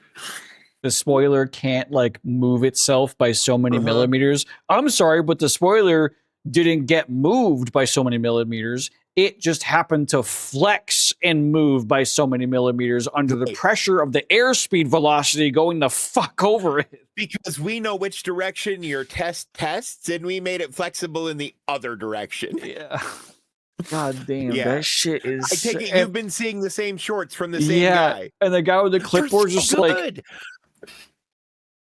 Yeah, that's good. Yeah, this will definitely be banned next season. Yeah. Jesus. So basically, if you figure out a way to fuck them over, you get to win for a season. Right. That's how Formula One works. Whoever interprets the rules incorrectly the best wins. I just don't even know, at what point do the cars become any different at that point? But to that end, then it all comes down to driver skill and strategy. And crew competency. And crew competency. Making sure the vehicle is properly maintained and everything. Yes. Yeah. Which, not only that, but pit stop times can make or break a run with as close as some of these get. Pit stop times, and also making sure that the bolts are actually screwed on at the exact right torque. Because if they're not, one's going to fall off, set off the wheel balance, and then, it's tire inflation has to be exactly right. You're talking such minute scales of. Am I about to be a fucking Formula One fan? Is that? I've kind of been wondering that, but I'm not interested in watching them race. I'm interested in watching the teams argue with each other. Fair. And those are different things. Yeah, it's like watching hockey for the fights. I like the science behind it. Not the racing. Right. Fair enough. Unless you want to put me in a Formula One car, and then first I'm going to say I don't drive anymore because of muscle spasms at 60 miles an hour. I don't think we need one at 300. Fair. But also my ass is too big to fit in a Formula One car. And finally... Yeah, you got to be built like a jockey. Are you fucking crazy? What? You got to be built like a jockey to be a proper like Formula One racer. Right. And I used to race cars like casually, legally, right? Yeah. There were a couple local racetracks that did, they called them powder puffs, but basically unmodifieds, right? Yeah. So if you had a car that was factory off the lot, you could race that car.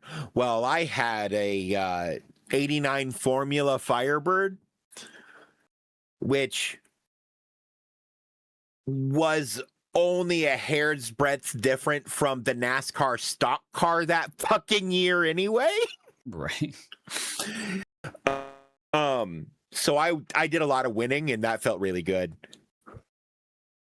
Dave, what exactly. Do you know? We would get stuck in an F1 car. What? Dave, okay, so Call of Duty, what you know about Call of Duty is COD Zombies, right? You loved COD Zombies. I love zombies, especially Black Ops 2 zombies. Okay, so we're going to watch Adapt try to explain to Maya COD Zombies. Because I saw this clip pop up, and I'm sorry, I need to watch this. No, you're all good. If you had Black Ops 3, we should play zombies tonight. But on Black Ops 2, there's crawlers. Okay. We have guns though? Here? We do have guns, yes. Sounds really This is nice. how I can't learned hear it. Hang on. Oh. It's unmuted now. But on Black Ops 2, there's crawlers. Okay. We have guns though? Here? We do have guns, yes. Sounds really This is nice. how I You have learned guns, you have to buy them off the wall. This is how I learned financial literacy. And hopefully you find a Pack-a-Punch. What? Right, yeah. And you want to leave crawlers the fuck alone. See, Adapt just explained that zombies is how he learned financial literacy, which is not a joke. That is how some people learn financial literacy, is by the mechanics of Call of Duty Zombies. This is how I learned financial literacy. I'm not even joking. What? What does he mean by financial literacy? Like, how does money work? Money can be used to transact for goods and services. I get money by doing a thing, by grinding. I get money by doing a job and earning money through that. And through that, I get to have fancier and fancier things through having more money. That, like the most basic form of growing up poor. You learn money literacy really quick when you don't have any. Yeah. Yeah. Which is, I mean, it's unfortunate, but hey, look, as an autistic person, if I had grown up in a well-to-do house, I would be fucked, right? I think me growing up in a household that struggled a little bit actually helped set me up to succeed. Yeah. Because like that was a lot of my early childhood was hey, can I get this thing that's on TV because it's a toy and it looks cool, and I would have a lot of fun with that toy. And my parents would be like, you have 600 toy cars that are all like hand-me-down junk toy cars that are like 10 cents a fucking piece. Like I used to fuck with that shit all the time. But my parents were big on the not going to get you so many video games. We're going to rent video games. Not going to get you so many toys because all of that saving is going to go into more memorable events like travel, which we did every other year. We had a hard rule. Didn't buy a lot of toys or a lot of games, but every other year, vacation. Like off to like Disney World or off to like Montana or off to like one time we visited we didn't do West Virginia. We didn't do fancy trips, but we did like a camping trip every year, right? Oh, we did camping too sometimes, yeah. Yeah, like those are the budget years. Yeah. Camping's cheap. Yeah. And it's a lot of fun. Like even as an adult, right? Not all the time, like some members of my family like to do, but like camping can be a lot of fun. There aren't a lot of other environments where I'm allowed to make a fire so hot that it instantly melts glass as soon as it touches it. Yep, I did love being the fire person. Fun. Yeah, that's so fun. Yeah. I still love being the fire person. Also because I'm from Maine, everyone expects me to be able to make a fire. And it just so happens I can make a fire that can weld things. But Right? That's super fair, Momo. Yeah. No, I learned later in life that a lot of my trips that my parents ended up saving up for were also heavily sponsored by my grandparents who had like nest eggs and shit. Right. So, anyways, my parents didn't really Yeah. contribute to the majority of that. Either way. But yeah, no, I think because of that, that helped me learn, the value of a buck, basically. That did no, here's the thing. That level of budgeting didn't teach me as a child, you have $20. Here's why you should treat this $20 so valuable. It didn't teach me that. What taught me that was, I will argue, like Sonic Adventure 2, where I had to work to get every single dollar for my chows so that I could spend on the seeds of the tree that my chow really enjoyed. That's what taught me financial literacy. Because my parents didn't sit down. The thing that taught me financial literacy, I didn't get an allowance. Is for every chore that I successfully completed every day properly, at the end of the week, I got 1 token for. And each token gave me 30 minutes of TV time. Because I was only allowed to watch TV if I had a token to spend for it. Yeah, my parents didn't transact in that way. I didn't have an allowance or anything like that. I also had an allowance, and that allowance is what I either had to save to buy my own video games or rent a bunch of different games to try a bunch of video games. And like me and my brother, our own landed on the conclusion, well, let's rent games until we find one we really like, and then we can just save up for it. Fair. And like buy it together. The first time I had an allowance was when I was in college. Oh, Jesus. Yeah, no, me and my brother were like, God, we had just gotten the Sega Genesis, so this would have been in 93, I think, because I think it came out the same year as the Super Nintendo. Year I was born. Nice. And yeah, we just they're like, hey, so this is how we want to do this, because games can be kind of expensive. Yeah. Right. And here are the options, here are the avenues where we can go look at games, right? And at that point, I started getting a subscription to EGM. So I could learn more about the games we could get. Me and my brother went in together on that. And so every year or so, we paid for another year's subscription, usually with Game Christmas Informer money. For us was how I knew about new games. Yeah. See, EGM was really the only magazine that focused a lot on the Sega Genesis stuff. Yeah. Fair. Right, because a lot of the other magazines were also really popular in the UK, and the UK didn't even really get the Sega Genesis. Yeah. Right? So, the fuck? They got the Sega Master System, which was the precursor and not the same thing. Yeah. But so we got the EGM subscription. We looked at all the games that were coming out, so we knew what we kind of wanted to look at when we got to the video store, so our parents wouldn't have to wait for us, because that was one of the things, is we had to choose quickly and responsibly, right? We didn't want to take up everybody's time. Yeah. Same thing with us. We go to GameStop, pick up what you want. We don't browse. Yeah. I think more so because my parents were like, we're gonna want to buy more things and be upset because we can't buy it if you browse, kind of thing. But yeah, and with our parents putting it kind of in our hands, we never even thought to ask them to buy us games, because they gave us the path to doing it, right? Fair. So it was us. We developed our own little economy where, we went in together and bought a lot of games together because we could acquire them faster. But that meant it had to be a group decision on whether or not we thought a game was worth buying. Right. So we made a lot of collective decisions on how to rent games. I learned a lot of I actually learned a lot of life skills that way. Because there's also compromise, because him and I were working together on stuff, and we're Irish twins. We're basically the same age. For people that I know that are far more fiscally responsible than I am, and I learned fiscal responsibility, of course, later in life, but like I'm behind the curve. But for people who, when I was younger, were much more fiscally responsible, they had allowances. I never had an allowance or any sort of like financial responsibility, Pavlovian training into what is currency, what is the concept of value.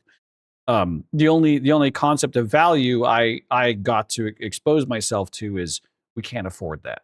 Nope, not this week, not this month.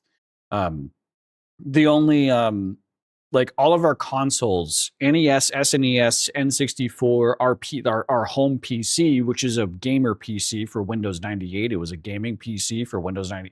It had a GPU, which was fucking wild. Looking back on it, all of that shit donated by other parts of our family, like through like Christmas gifts or whatever. The only decisions that we had to make as a group, me and my two older brothers, was one decision, and it was whether or not, I remember this very sternly, whether or not we should buy the Wii, the Nintendo Wii, or the Xbox 360. And I was the tiebreaker between my two brothers, and I said the Nintendo Wii. And that was my mistake. The Xbox 360 banged so much harder than the Wii. I mean, I had my fun. A cool fucking console, though. I had one my in the other room. I had my fun with the Wii. Oh, we still had our fucking fun with the Nintendo Wii. However, the next year we got the Xbox 360 with Halo 3, the Halo 3 edition Xbox 360. Us as three brothers, my parents were like, we just got you the Wii last year. What do you mean you want another console? And we're like,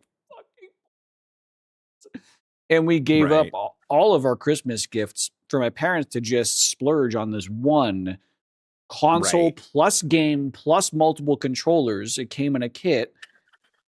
And that just exploded my life in terms of gaming. That was the moment my life changed in terms of gaming.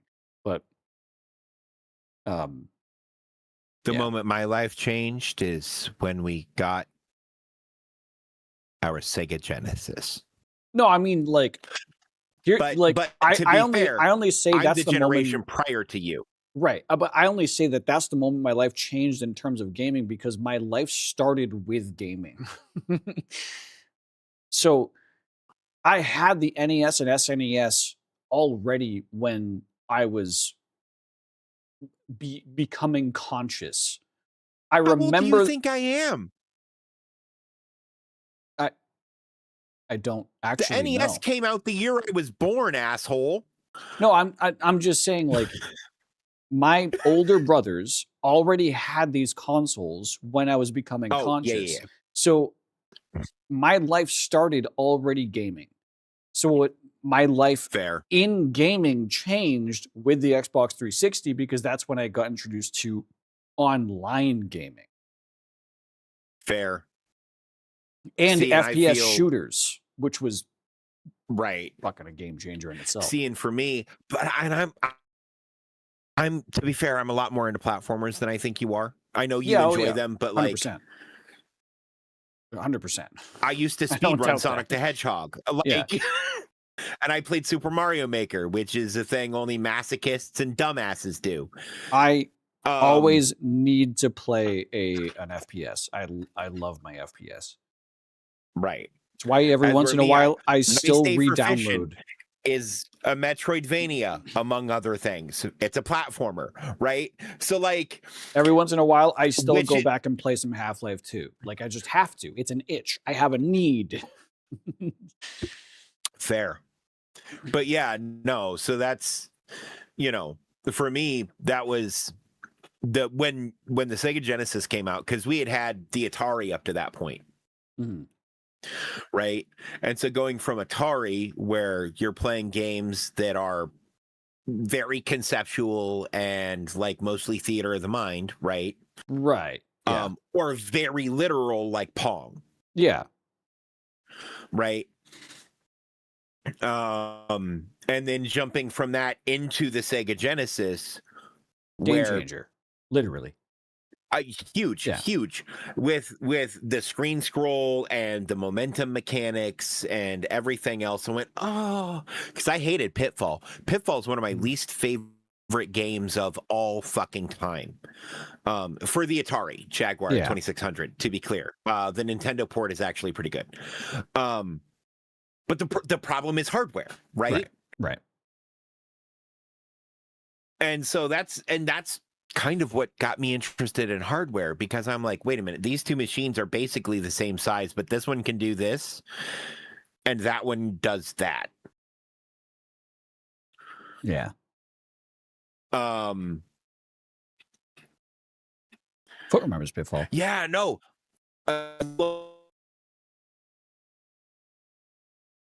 Okay, your mic has just hard cut. Hang on. Hold up. Can you hear me? I think Discord is dying.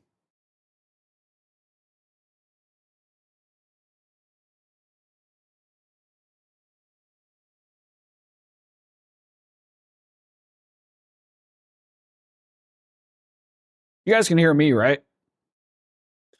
I can hear you now. Oh, perfect. I think Discord just had a seizure. I will hit enter because I stopped typing when I started hearing you. I can't hear you, Discord. Because all of a sudden it sounded like you were getting sucked out of the Matrix. I could see you like basically you started talking and then you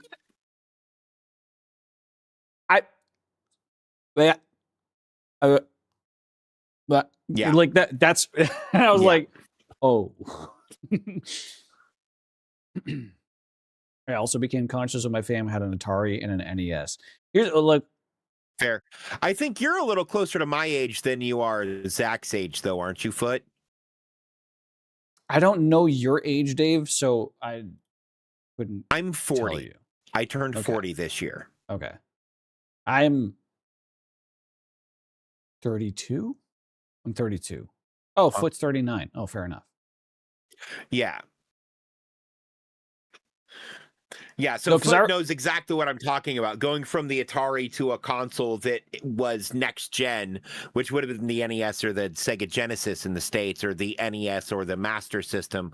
Well, the Master System or the NES in the UK, because in the UK, they didn't really do the NES. They did the Sega Master System, and they didn't really do the Sega Genesis. They did the Super Nintendo, apparently, which is primarily because just that's how distribution worked in the 80s and 90s. And those mysteriously disappeared when we were spending too much time on them. Yeah. I became conscious with a PS2 controller in my hand. Okay, we're banning Luan from the chat temporarily.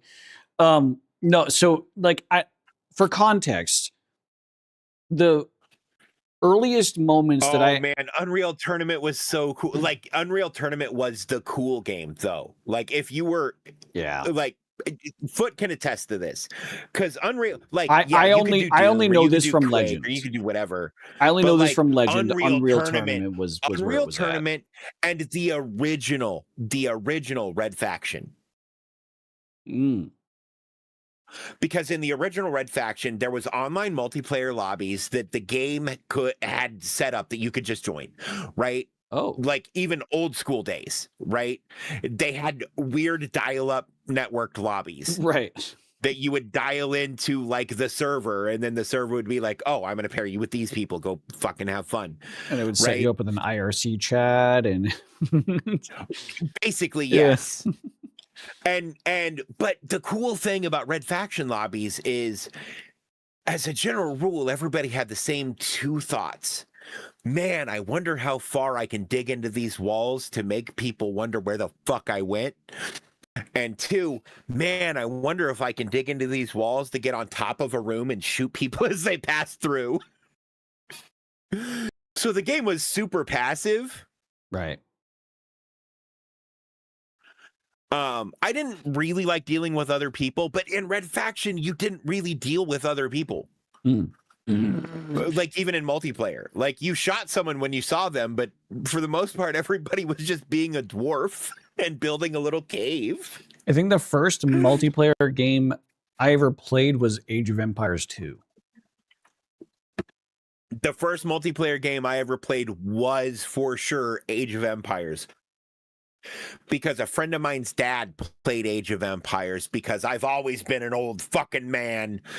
But a friend of mine's dad played Age of Empires and I found out and I'm like, you know that we can like call each other with the computers and play against each other, right? And he's like, yeah, but I never knew anybody who played and was smart enough to do that. And I went, me. I fucked with Age of Age of Empires so hard. I was for that type of game, it still looks pretty good. Yeah. I was a goddamn like, man, when did AoE 2 come out? Age of Empires 2 was game changing. Yeah. Yeah.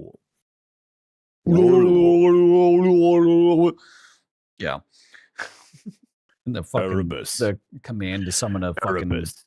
Cobra car. Erebus. Yeah, touch one of the fucking they're called builders, I think. He selected builder. Erebus. Yep. What the fuck? Erebus game? I've never figured it out. The sound when a farm expires. Shit. And then you hear it 7 more times because you put 8 farms down at the same exact time. Yeah. Or the sound when one of your like forward archer towers engages with an enemy and you're like, Raider Scout. Hang on, which tower is that? Raider Scout, Raider Scout, Raider Scout, Scout. Okay, that's fine. Back to what I was doing. 1999. So that would have been when I was 7. 6. 7. 7. Yeah. No, I was that young ass kid in multiplayer lobbies that was just kind of like, what if I chopped down every single tree on the map? Why are you attacking me? No star. Right. Look, I have Descent 3. I've never played it. I have it on disc. Actually, my disc reader wasn't hooked up when my computer fried, but one of my hard drive my SSD that I used to put games on fried. Yay. But I can plug that back into the disc reader and I can play some of those games. Yeah, I have to look up Descent because I've never seen anything about the Descent series whatsoever. Descent, I believe. Yep, I got there. Oh, okay. No, my to be fair, my comments Descent about 3 is apparently still $30 on Amazon to buy a physical copy. my comments about when I came to consciousness, for context, we had both the NES and SNES. And my earliest memory is my grandfather helping me set up, or rather, I was helping my grandfather set up the N64. So that's when I came to consciousness. Is we already had, and we would play the N64, but then we would sometimes also swap the cables out for the NES and play the Duck Hunt and swap it out for the SNES and play the Star Wars game or whatever. Like, I would swap those cables out regularly. I remember the little basement section that we had dedicated to just the kids' gaming entertainment and just all the consoles that we had there. Because we eventually added the GameCube to that too.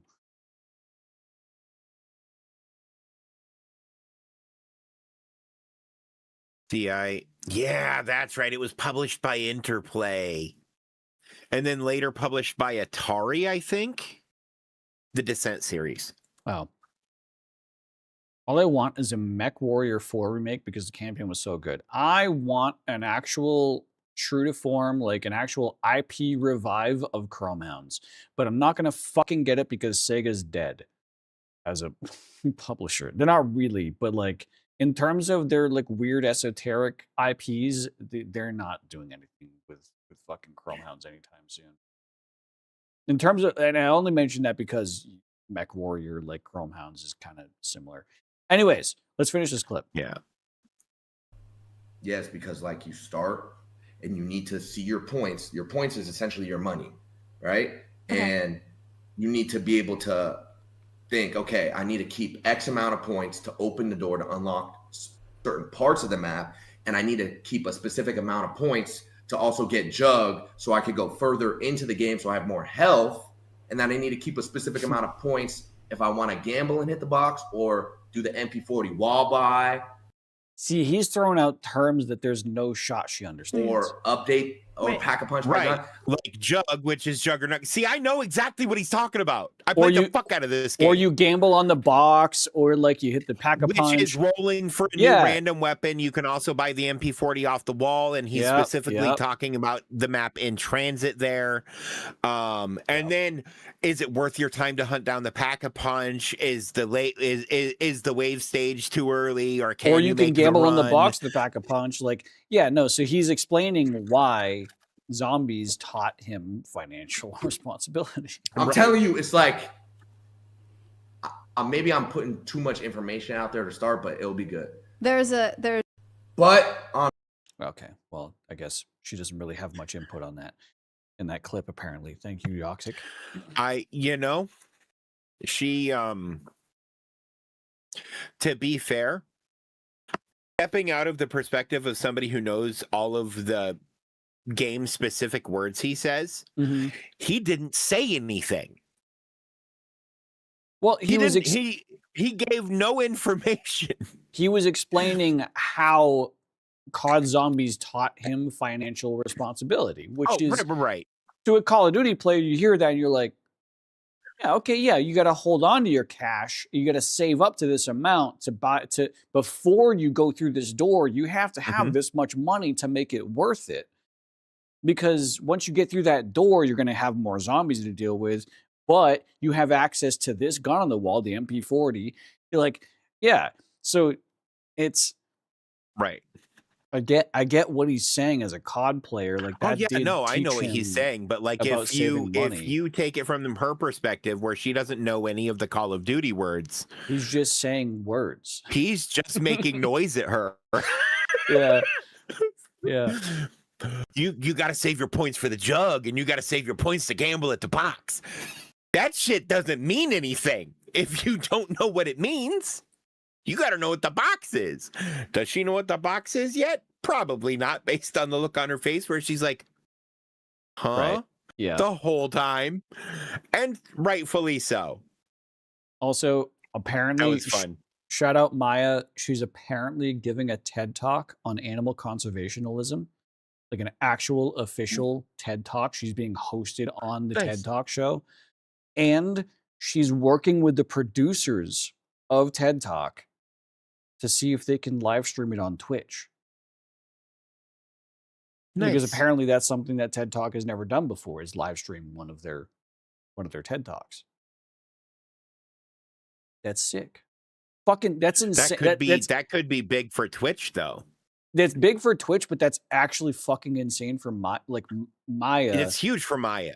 Maya, just a girl that owns an animal conservation area in Texas, going on fucking TED Talk. Because no, I don't want to. I don't know if I want to get on a fucking side tangent about Alveus and how efficient it is at education.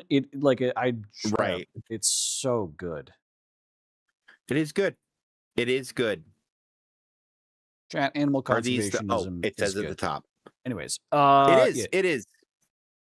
Let's get into. Unless you're one of the crazy people who's telling people to stop trying to get rid of the flotilla of plastic in the middle of the ocean because there are unique organisms that are growing there now that are thriving on trash.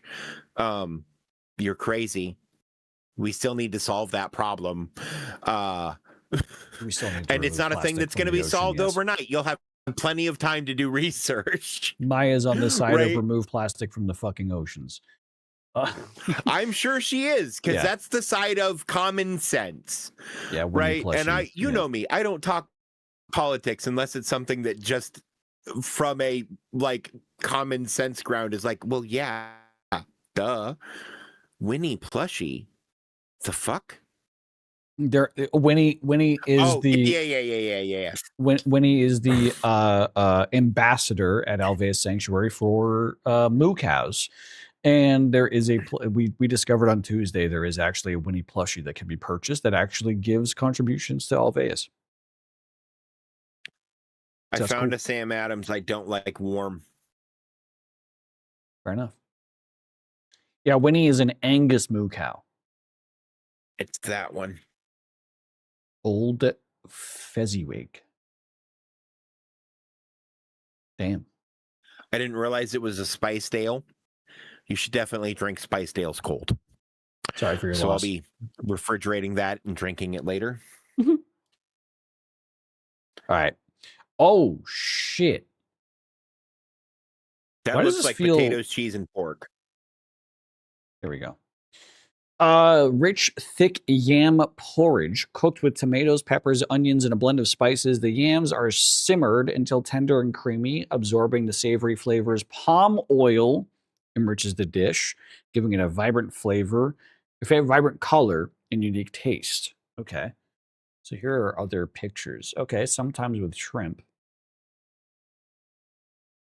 This is a yam Sometimes dish. with shrimp, but they're also talking ground nut, garlic, ginger, smoked fish specifically, or meat. And we're also talking yams. It's a yam dish with palm oil. I mean, yeah, no, Burkina Faso makes sense. I was actually thinking more Scandinavian because root veg and like warm spices. I wouldn't think this is Scandinavian. Scandinavian. I don't think Scandinavia is very spicy in their food dishes, as opposed to their non-food dishes. Right, but the spices here are smoked fish, ginger, garlic, and nuts that grow in the ground. That is fair. So those are like earth spices. Someone say Vikingville. Fen, does this look like something your ancestors would eat? I don't think it is. No. That, yes. It's root, veg, and meat. Ingredients also say Scotch bonnet. Oh, shit, they do. And way up top. Yep, no, this isn't that. You're right. I missed that. Yep.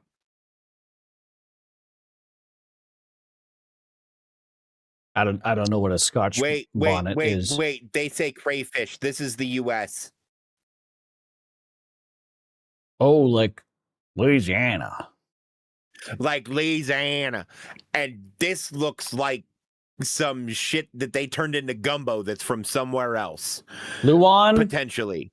Luan. Ding, ding, ding, ding, ding, ding, ding, ding. I know Scotch bonnet is a pepper. Luan.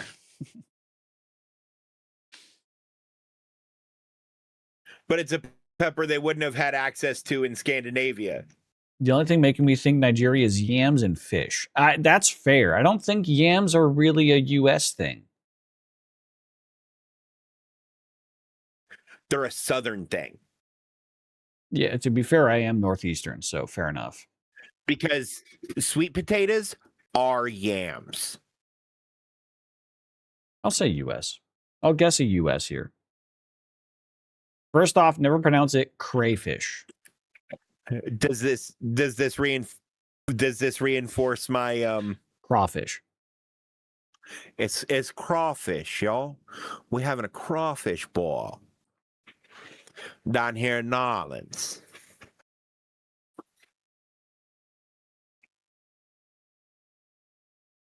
I gotta wait for the Luan follow up. I prefer to call them Carl fish. Fair enough. Fen wants to fight. I prefer to call them someone else's dinner. I Fair. don't eat sea bugs. Yeah. Is that a crawfish or is that a shrimp? I call that a shrimp. You use Linux, your opinion already doesn't matter. All right, so I don't think Luan's going to give us a follow-up on this. I'm going to say it's United States. Ice cold. And with the arrow, okay, Burkina Faso. Is that a country? Yes. That's a country. That's a country. Oh, you think Nigeria now? I feel like I have a pretty good sense of countries that exist on Earth. Where the fuck did this country come from? Is landlocked and borders Nigeria. The multitude of interior African countries. Oh. That people have a hard time remembering the name of. Nigeria is coastal, so that would make a bit more sense with the crawfish. Yeah. It's Nigeria. Pass. Yeah, no, I don't eat sea bugs.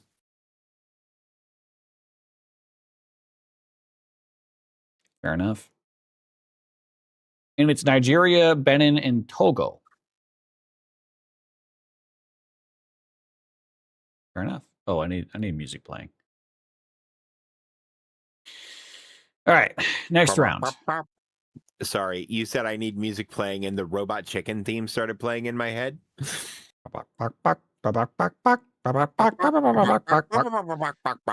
This dish features fragrant fish and rice seasoned with a rich blend of spices and caramelized onions. The fish, often seared or fried, is nestled atop a bed of spiced rice, which is infused with the flavors of cinnamon, cumin, and turmeric. Often garnished with fried onions and lemon wedges, the hearty and aromatic dish offers a delightful balance of savory and subtly sweet notes. So this is going to be defined by these spices. Where the fuck is this from? Those three things don't grow all in the same place. No, they don't. This is a place with trade. So right. Egypt would make sense. Turkey would make sense. Yeah. The bread looks very... I mean, that could be... It kind of just looks like a really fluffy naan. And I want to eat it. I want the bread and maybe the rice. I'll pass on the fish. That's Arabic. Which doesn't mean anything. Because they speak Egyptian in Egypt and Turkish in Turkey. Yeah. But Arabic is a trade language kind of throughout that region. Yeah.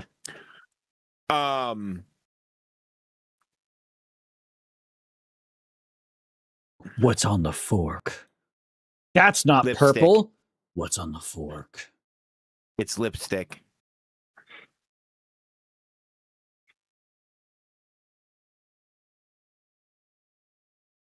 I was thinking Egypt. I was. Egyptians speak Arabic, the official language in modern standard Arabic, but the primary daily language for nearly the entire population is Egyptian Arabic. Masri. A distinct dialect known for being understood across the Arab world. Basically, it's like the Australians to us. You could almost consider that a different language. It is definitely a different dialect, right? Bang. Sayadiyya. Nice. I'd fuck with that. Even though it is fish, I think I would still give it a try. I'd try it. The bread and the rice look all right. The bread wasn't a part of this dish. I just want you to know that. Yeah, but you don't serve a dish like that without bread. Yeah. All right, next. This is just butter. No, it's not. This dish is a traditional sweet dessert made from yellow peas or pea flour. It's flan. It is characterized by a smooth, jelly-like texture and is often cut into small, bite-sized squares or rectangles, lightly sweetened with sugar and occasionally flavored with osmanthus or rose essence. This dish is typically enjoyed chilled, clearly. So I'd look at this and go, yeah, chilled. Yeah, no, that's I agree with Momo. That's definitely China. Delicatessen usually served during festive occasions or as a treat. Yeah. Pea flower is China with agar, and rose water.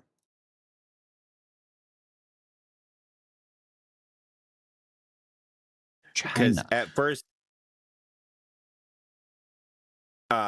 first it looked like flan, though. How pronounce? Huang Tao Huang. That had to be offensive. Wan Dao Huang. That's what I just said. How was no? Me It's saying not. it No, offensive? shush. Wan Dao Huang. Wan Dao Huang. Huang Tao Huang. You said it wrong. I'm kidding, chat. Look, Ricky has started sending me Chinese games whose names I go, do you mean? And then I say it like properly with the accent and everything to him. And he goes, are you okay? And I'm like, you have to stop making me play these games. I'm learning Chinese. It's also bad. Osthenthus?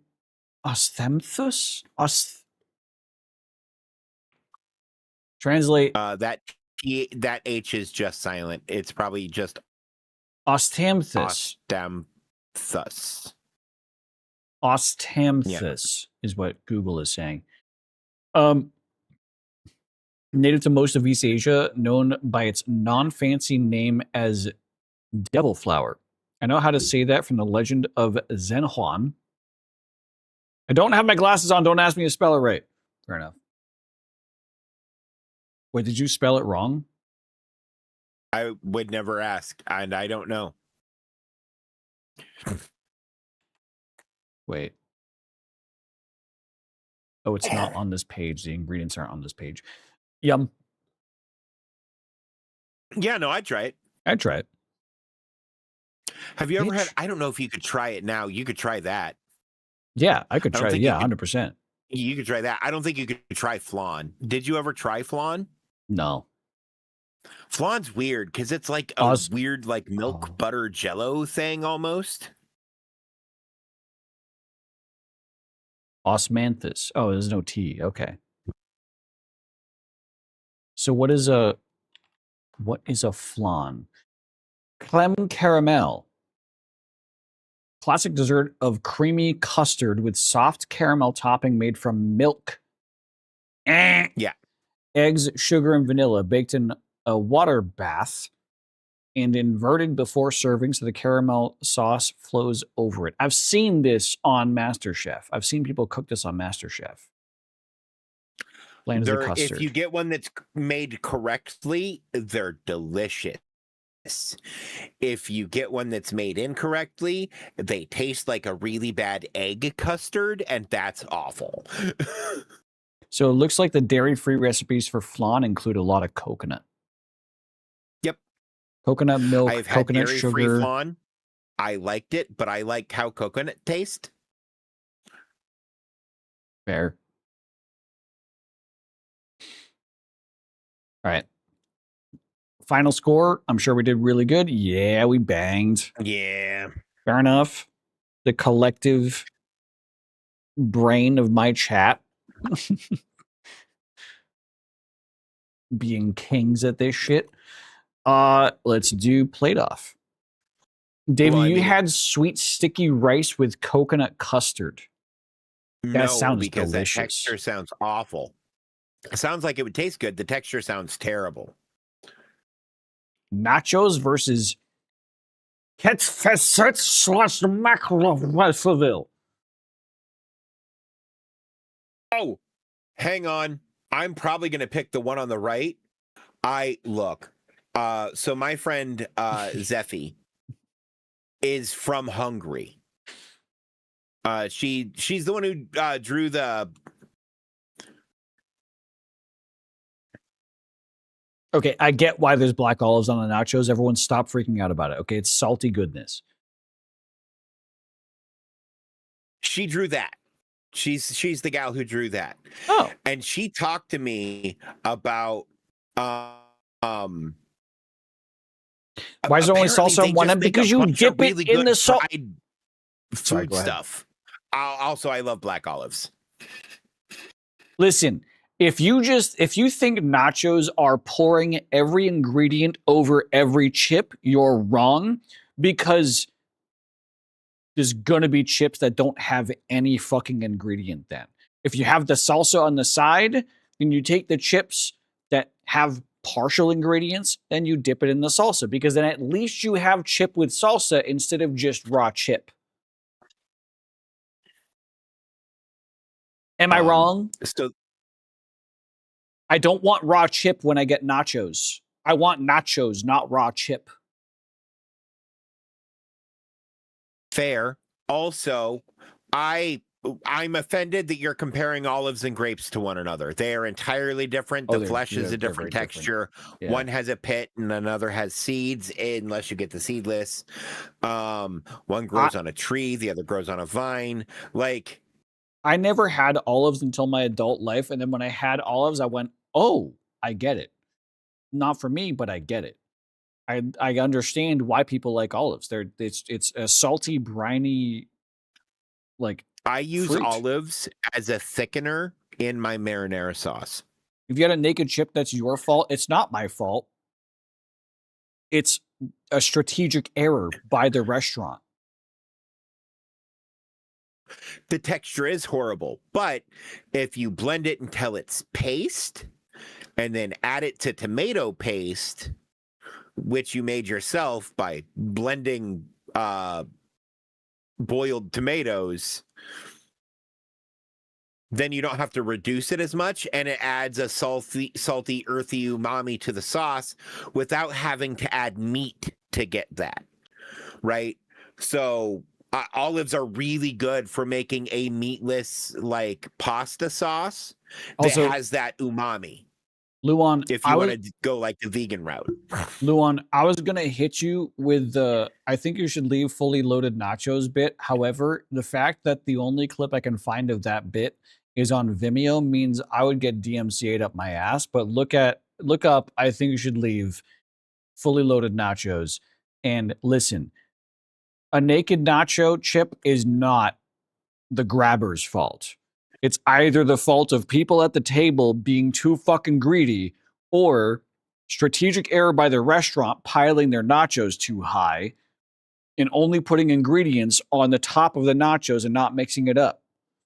See, okay, so when I make nachos for myself, I always put down a layer of chips and then cheese and then whatever the fuck else I'm putting on them, usually just beef and seasonings. I'm a simple fucker, right? And then I put down another layer of cheese, or another layer of chips, and then another layer of cheese. It's like a nachos, like a lasagna. Yeah, that's good design. Nacho good lasagna. Strategy. Good strategy. Good nachos are nacho lasagnas. Yeah.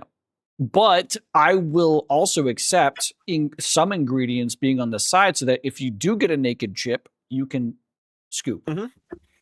That's entirely fine. Like, okay, sour cream. Sour cream being on the end for sure. Sour cream as a side dippable resource. Some people don't fuck with sour cream on their nachos. I fuck with sour cream on my nachos. You know, I feel like that's a good example. I don't really care for sour cream on my nachos. I love sour cream in general. Because I don't really like sour cream. I love sour cream. I think there are a lot. Okay. So, like, for instance, in a taco, a lot sour of people cream is incorrect. Cream in a taco. You're incorrect. My opinion is valid that I like sour cream. You don't get to like sour cream anymore. It will kill you. No, there's actually really good dairy-free sour cream. Is there? Yes. I'm really, really glad for you for that, because dairy-free anything that is a dairy product usually is ass. Usually is ass. Yeah. Sour cream, I've actually found some sour cream that is, it's just as good. It meets the same exact level of, like, cuts the flavor just well enough as it does like regular sour cream. See, my problem with sour cream is what happens when you use it on hot things. Oh yeah, no. That's the thing is the texture of sour cream being cool on top of hot things. So you don't like, that's why it's on the side, because if you put it on top of the hot thing, it melts and it gets all weird and like the flavor is just bad at that in that case. But if you put cold sour cream on top of a hot nacho chip or a hot taco, then that texture difference is what's really enjoyable about that experience to me. Fair. Also, I think the one on the right is going to take it because it's ground meat and bread. Oh yeah, right. We're playing a game of your choice and French fries. Yeah, ground meat, breadcrumbs, onions. Well,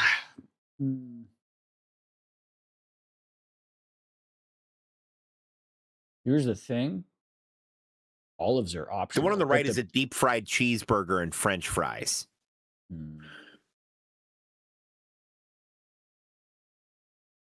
The optional ingredients are mustard, flour, milk, cheese, and ketchup. But the optional ingredient, just a deep fried cheeseburger.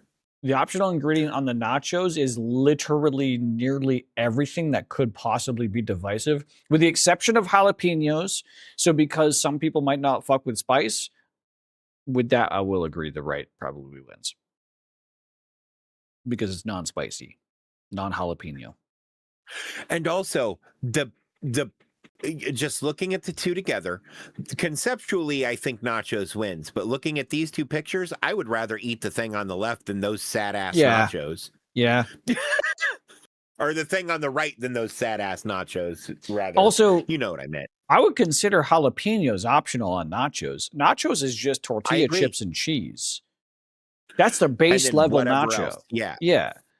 And it's tortilla chips of whatever level of like fancy or complex you want, right? Right. Because you could do like, sometimes I air fry my own flour tortilla chips for nachos. Sometimes it could be multi-grain. Sometimes it could be like the different colors, or I really like the yellow corn tortilla chips. I really like them. They're really good. I had cauliflower tortilla chips recently. Those were all right. Oh, the white ones? The white corn ones? These ones. Oh. Yeah. Yeah, that sounds awful. They're all right. They're all right. With a good salsa, they're manageable. But by themselves are... Yeah. Well, it's like I used to... Oh, wow. People fuck with nachos. 92%. Good Fair. Lord. Torta de gazpacho. Is that corn? Cornmeal?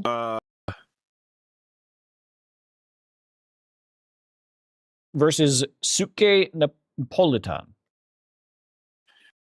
Is that Japan's take on spaghetti and marinara?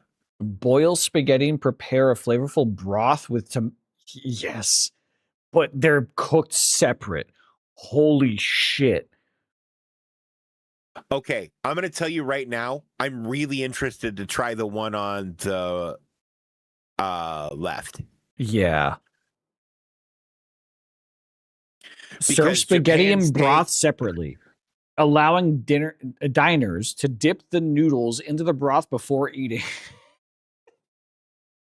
They ramenized the fucking spaghetti experience. Yes. I'm okay with that. As someone who hates ramen but loves the idea of ramen. That's excellent.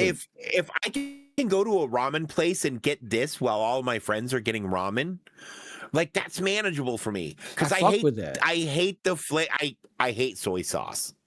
And I hate sesame oil. Right? So eating Asian cuisine is really hard for me because it's all soy sauce and sesame oil, except orange chicken and apparently fucking this.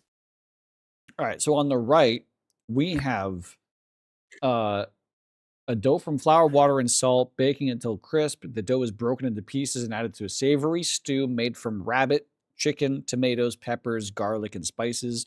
The bread absorbs the rich flavors of the stew, resulting in a hearty, comforting meal that balances both crispy and tender texture. So what we're seeing is chunky, that's protein.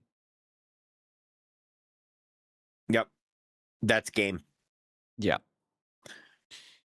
I'm going to go with the rabbit. fucking spaghetti. Yeah. Japanese spaghetti sounds dope as fuck. Yeah. Fairfoot. Foot, have you ever tried this? We've had this before on the right. It looks very familiar. It does. The one on the left is Jordan almonds. This had less votes than we thought, and we had guessed it was because it was pork and oyster sauce, soy sauce. Right. The one on the left is just Jordan almonds. Yeah. Sugar, almonds, water, gelatin, cornstarch, food coloring. These are Easter eggs. Yeah, they're just Jordan almonds. Yeah. I love those. Those are one of my favorite ways to eat almonds. What? My favorite way to... Bullshit.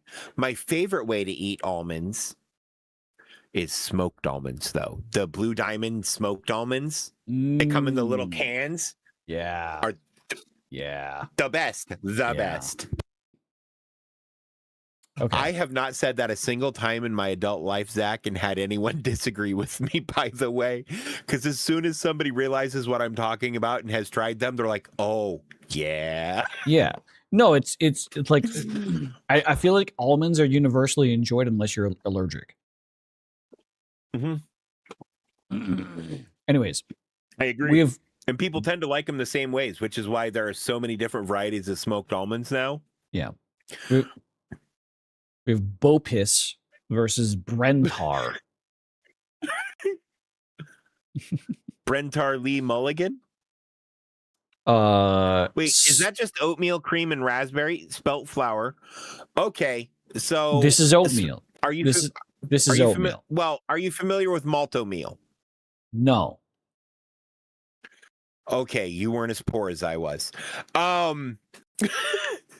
Or you weren't as Midwest as I was, probably. We got the oatmeal packets where you got to shake it before you rip open it. We and got those pour it in the bowl. We got those too. I have some of those upstairs right now. They're awesome. I love them. I use them in my kitchen sometimes. I got some in my kitchen too. That's still my breakfast. But sometimes malto meal is a non-oatmeal rice flour porridge that looks just fucking like that. And sometimes on the back, instead of rice flour, it would say spelt flour. And I didn't know what that meant because it always seemed exactly the same to me. So that might be rice flour, or spelt might be the process by which they turn it into weird little flakes that turn into that when they get wet. Fair. I just realized the reason why my music keeps pausing is because YouTube Music reached the end of the playlist, and instead of adding more random music, it just stopped. Oh. Rude. Okay, so what my dad used to do sometimes is we usually got the chocolate malto meal. And then what my dad would do is he would like either get a candy bar and melt the candy bar in there, or he'd squirt a little Hershey syrup in there if we had some around the house. And by Hershey syrup, I mean whatever the fucking store brand was. We called everything by the name brands, but we didn't have any of the name brands. Been there. Yeah. Also, on the right, that shit was fucking... Sorry. On the left, we have pork lungs, pork heart. Nope, I'm out already. Yeah, I thought it was awful. All right. Niligang Sengging versus a little banana. Dinaguang. And boiled banana. Boiled banana. Okay, it's just a tiny boiled versus little pork banana. Blood pork meat. Nope, it's the banana. We have cake versus salted pork fat. Maple. Oh, okay. Maple syrup. You got me. No. I know these. They're also sometimes called pig ears or hog's ears. These are delicious. These are delicious, crunchy treats. Yeah, it's like pork rinds almost. Whereas on the left, we got basically is pork rinds.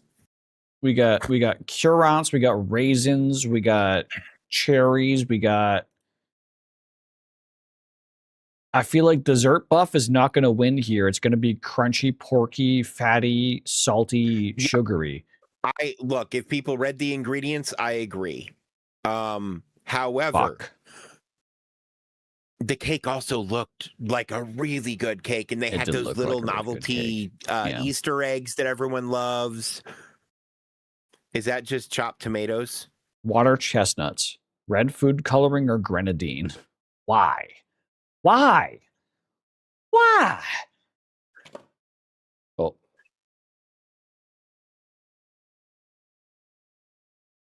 Don't mind that.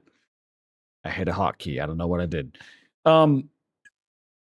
Shaved ice. This is a cold meal with water. I don't. This sounds yucky. This sounds ice cubes are an ingredient. That sounds yucky. Versus rice chicken. I don't know. I'm kind of into onion, it now. Garlic, tomatoes. Look at the ingredients here. And you tell me that that's I'm into that worse. Too. You tell me that this is worse than a meal that has ice cubes in it as a meal. I don't think that's a meal. I think that's a dessert drink.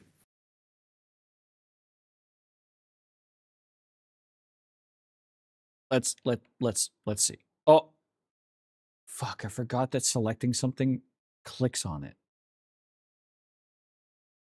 it. I understand that the words it was going to win. I understand the words I just used make 0 sense. I was highlighting the name of the thing. I know what you mean. Fuck. No, I was going to choose the thing on the right that was going to be a green. Yeah, because the one on the right would have been correct. God damn it. Pastrama? But yeah, no, exactly. Thank you, Luan. Seasoned ice cubes is a lot more common as a street food than you might think. I feel like whenever I see that as a street food, it's always a scam.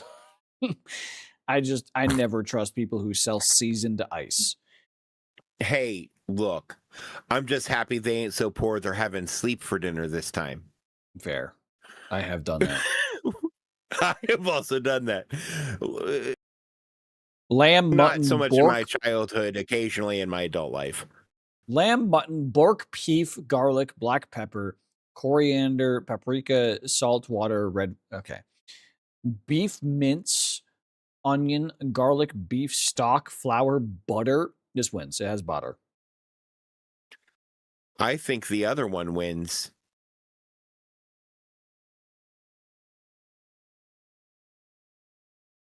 Lamb versus buttery meaty pastry. Read the thing. Read the thing. Fine.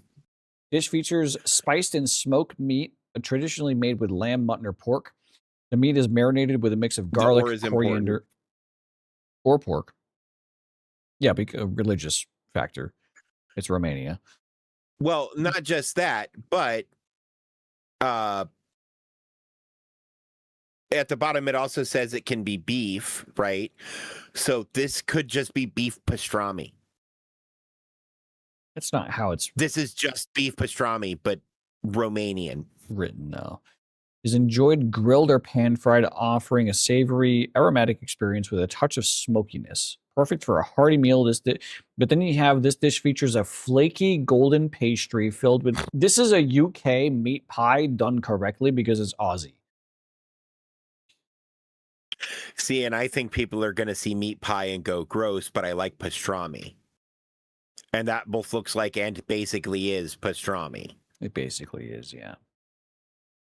But this is a rich gravy. Sometimes it includes onions, mushrooms, or cheese for added flavor. Compact and handheld, it's a popular choice for lunches and snacks. Look, conceptually, I don't hate a meat pie. I just don't think it wins over pastrami. And I think that Aussie is going to do a better meat pie than UK 110 times to 1. I agree. I agree. But I'll make a better meat pie than either of them. True. I don't know. There's a mom and pop in there's a mom and pop in New Zealand that definitely outbangs anyone in a meat pie business. Yeah. But I'm talking like, yeah, I know. Like Aussie New Zealand food is actually insane. Apparently, kangaroos are delicious. By the way, and they just eat the fuck out of them because they're everywhere. Yeah, I mean they had a war on them. No, they had a war on emus, not kangaroos. Emus, right? And they lost that war. Yeah.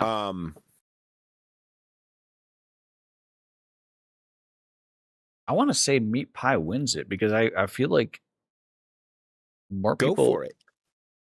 God damn it! Well, this is not a good day.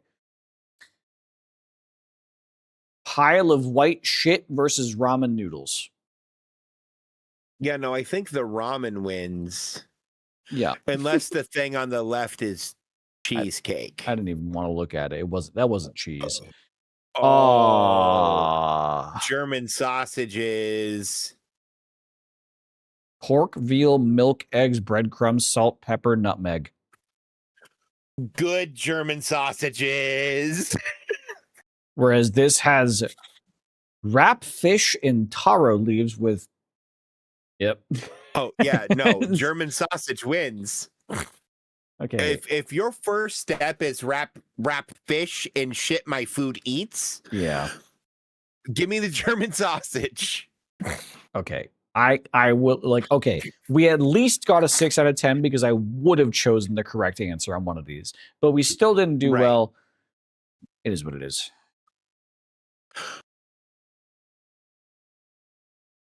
Yeah, this is some fucking bullshit. I wanted to choose this. Yum. I didn't even know I could do that. Yum. Yummy. 21% no on the meat pie versus this 17%. Yeah, that's close. It's real close. Fair enough. Okay, what was this? To be fair, what was this? Cow's milk, salt, rennet, paprika, or chili peppers. Cheese is probably... This is just cheese. It's just a hunk of cheese. It's cow's milk cheese. Yeah, no. You start telling me paprika and chili peppers optional? Homie, that's good cheese. Yeah, it does sound kind of good, actually. That sounds like it kind of hits. To be fair. But ramen hits so much harder. So much harder.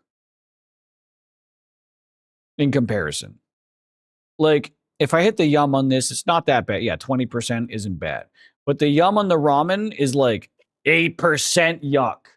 Yeah, that makes complete sense. The comparison here makes complete sense. Ramen bangs every time. Yeah. All right. Before we continue with our dailies, I do have to go pee-pee. It's pee-pee time. Oh, did you? Okay. You messaged me. Ricky just sent me that. It's a clip from a video game. My dick is about to explode with urine, so I need to go pee. Watch it while you're on break. Then determine if you want to share with chat. It's wild. You know what? Fine. Are you also going pee-pee? Yes. Okay. All right, chat. We're gonna step away. I have drank 3 beers and a rum. I've drank 2 16-ounce beers. So chat, we're gonna step away for a moment. I'm gonna hit you with the BRB screen. We'll be back with you in a few moments. BRB, folks. Title: Definitely am not hungover. What's my title today? What's my title right now? Who is this hangover person I keep hearing about? Fuck. Oh my god, that's funny. Uh-oh. I think I need to restart my Minecraft.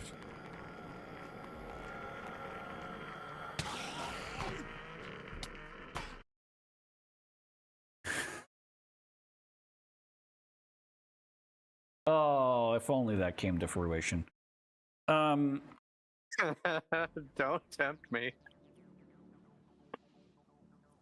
What did I even get? Now I'm actually paying attention to like the shit that I get because I can get some of these cool modules and shit.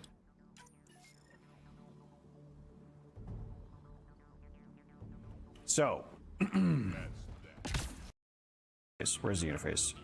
By the head, of course. And this, my friends, is what we like to call sounding.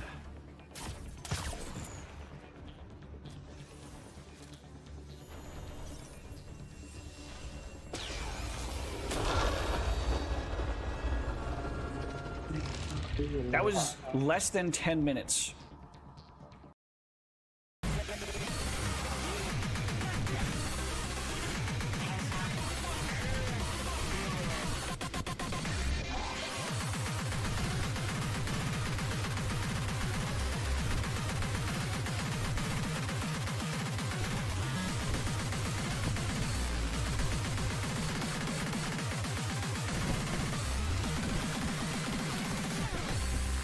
There we go.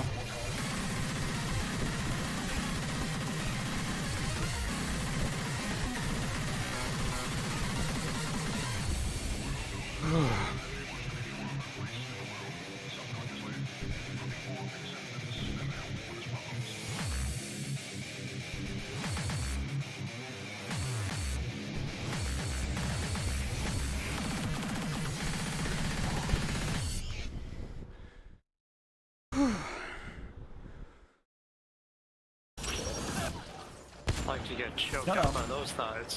No, they absolutely did.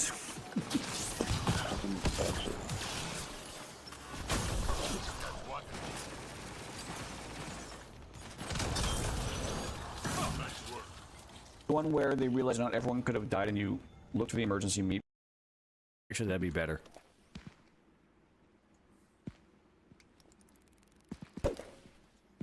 What the fuck? Bitch. We could be trying to get solar panels to financially support us, and that would be even worse. Oh, it would. Yeah.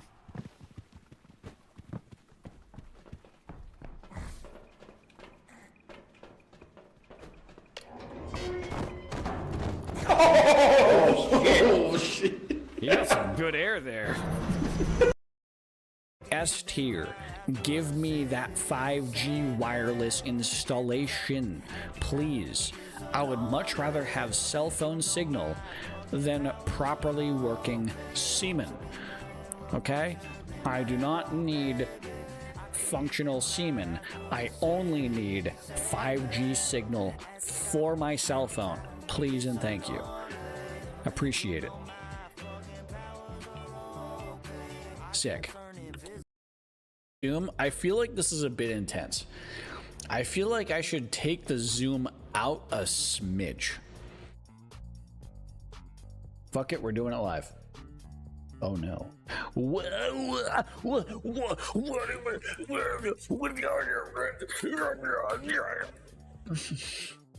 Sorry, earthquake happened. Someone clip that. Actually, I can clip that.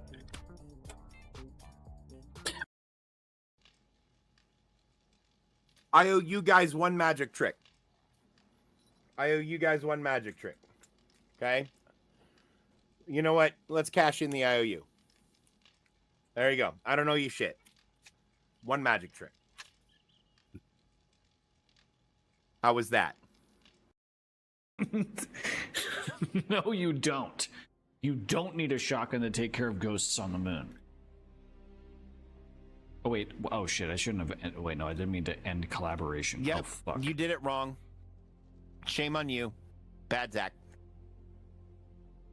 You just turned my camera off.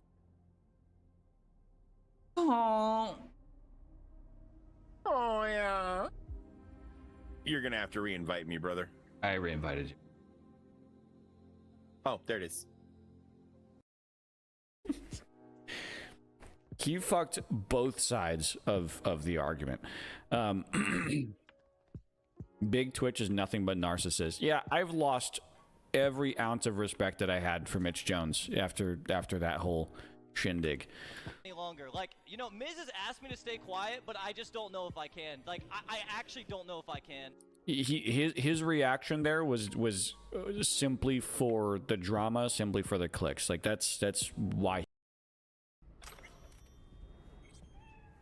Now,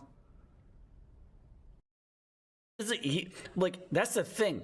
He's the equivalent of a pissed off programmer towards a program that's not doing what it's supposed to, but it's failing correctly. Like he is the embodiment of a programmer that is trying to design a program that is failing correctly. That's what he's frustrated. He's like, you're so fucking funny. I love the hacking mechanic in this. All right, and we're back. And Dave is now an emo kid. Dave sent me a clip of Miss Luality on Twitch, who I'm actually familiar with as a streamer. She's not like a big streamer, but like has her audience.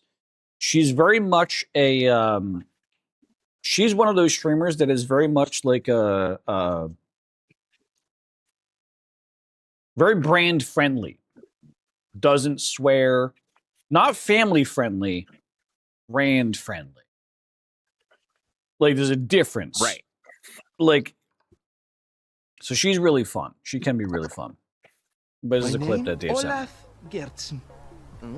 And I feel like this man, Olaf, is basically Luan for us. Fjord, famous lover. That is quite the boast. Boast. Not a boast. A curse. I have been prisoner here. Molested. Drained until my last dregs. By a fat, hairy mouth. Okay, maybe not that part. Monster. That is Frida Vorstotir. Basically, this is the concept of a man who's been fucked so hard he's actually tired of it. Right. And I feel like that's Luan. To that extent, this is Luan. Not to the extent of who the in this partner place, is here. You haven't seen all of this yet, the then. meat bench can only be No, I matched have. by her Okay. appetites in bed. She would not let me leave. My chisel is worn down. My chisel is worn down to a little stubber. We didn't fight anyone who looked like that. Believe me, we would remember. May the gods protect me. Get away! And that's his wife. He's mine! He wasn't lying! Yeah, Lualti's fun. Lualti also, like, any game that she's playing, I find this the weirdest thing. She restreams to Steam itself. She's one of the streamers that... That's where I have seen her. Yeah. Luality and, there's another one. I can't think of her name right now, but there's two really big female streamers that also restream into Steam. So when they play that game, they've set up a Steam stream so when you go to the store page for the game, like Kingdoms Come Deliverance, they're playing Kingdoms Come Deliverance live on the store page. I've done that before too. When I was first streaming, I restreamed Beat Saber, and I got people in my chat from the Steam store page. That was the weirdest experience, but yeah. See, I've thought about doing that for like some of the indie games specifically. Play that again. He wasn't lying! I'm going to fuck you and fuck your father!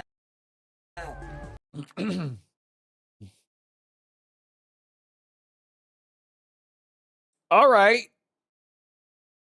Sure.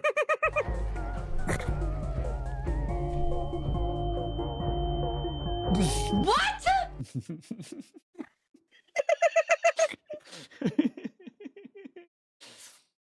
Yeah, Luality's she's really funny. Now I don't appreciate the comparison. Yeah, no, the comparison is very limited in extent. I will be fair. I was not saying that this was a direct 1-to-1. I was saying Luan is just a dude who's got his dick fucking crimpled from how much he's gotten sex. To that extent, there's a comparison there, but not to the extent of who the person is that's been crimpling that dick. Right. Yeah. You really shouldn't fucking earn Momo. Oh my God. Why is my channel the channel of dead dad jokes? I hate that that's becoming my channel's thing. In the top, why do I don't want to stop? Momo, Once you pop, fucking, you just don't stop. Not you too. Your dad's dead too? Oh, I forgot. So is mine. I'll just turn my fucking cam off. How about that? I'll just, you know what? It's the dead dad stream, folks. Look. No, Is it? I mean, I'm a dad. You only got so much time left.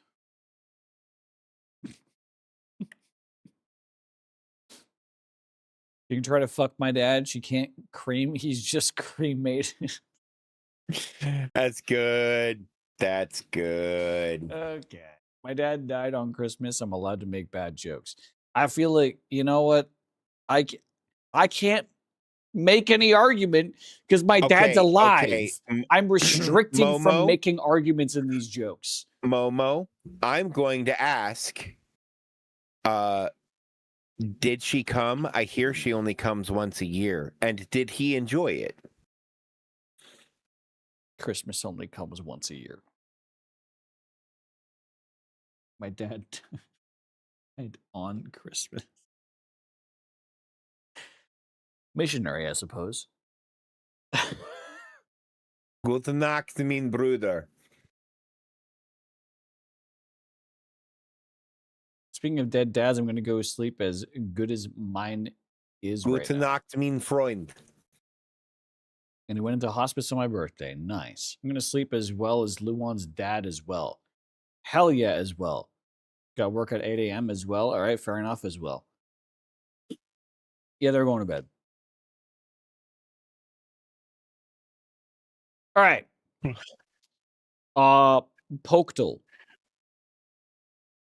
Jesus. Fuck yeah. 11, let's feel smart for a minute. 11 p.m. and we're finally getting to Poktal. It's been a good day. All right, Zapdos. Yeah. Flying, second type. Evolution stage 1. Important information. Okay, if flying is the second type, the first type is probably normal. Which means it's a... Because unless it's Pidgey? normal, it's... could be Pidgey, Pidgeotto, Pidgeot, Spearow, or Fearow. In Gen 1, I believe. So let's hit the middle of the road. No. It's evolution stage 1. Okay, Pidgey.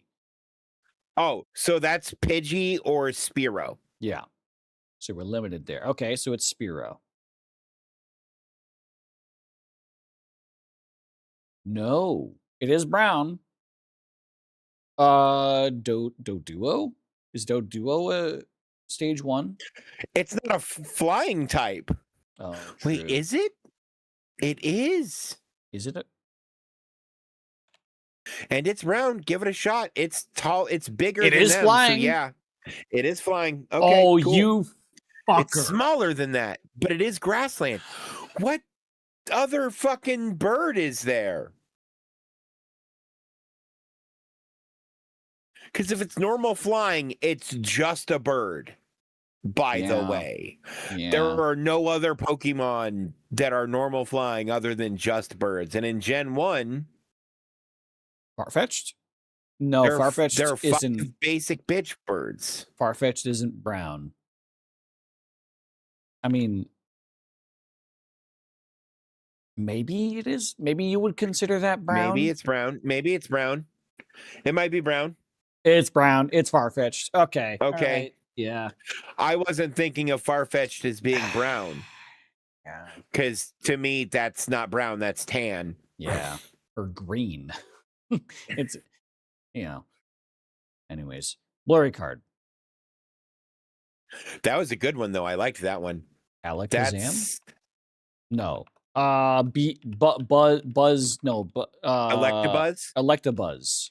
Yes, you knew where I was going with that. That's what I was thinking. Yeah. That's a good card.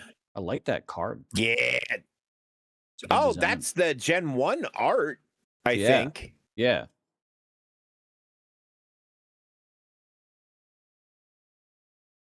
Basic Pokemon. Imagine being described as basic among your peers.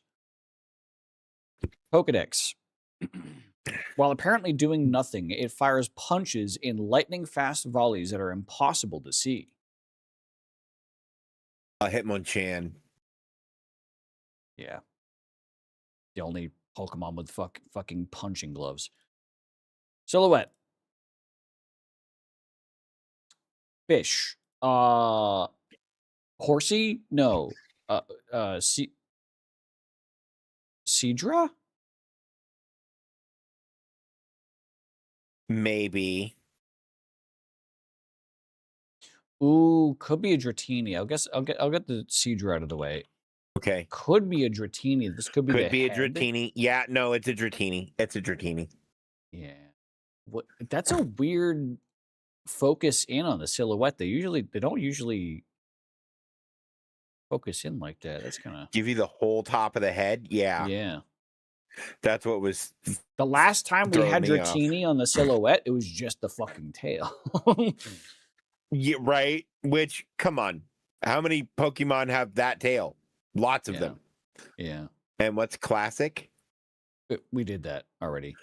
Oh, that's the one we started with. That's right. I'm Yeah. like, I didn't remember another one, but it Oh. says Spoilers. you didn't see anything, chat.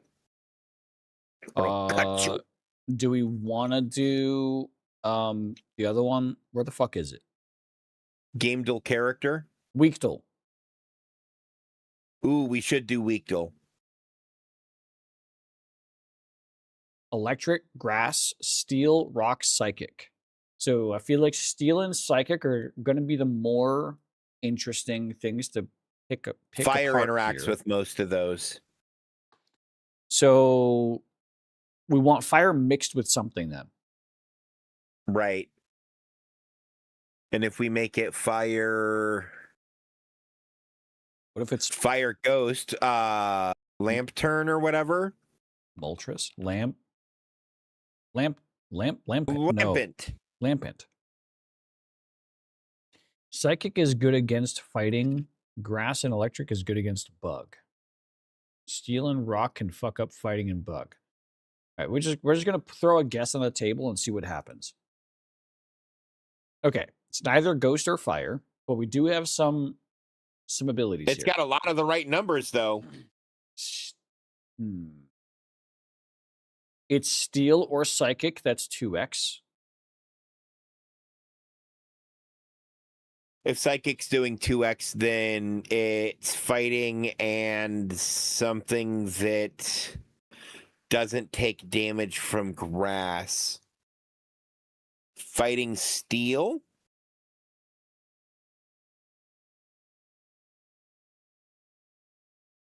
Fighting steel Pokemon.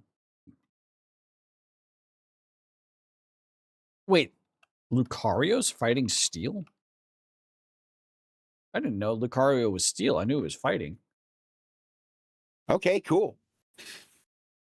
Okay, we got a partial. Is it fighting or steel? It's fighting.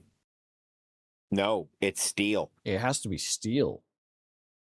Because fighting would mean that psychic would have a much stronger attack against it.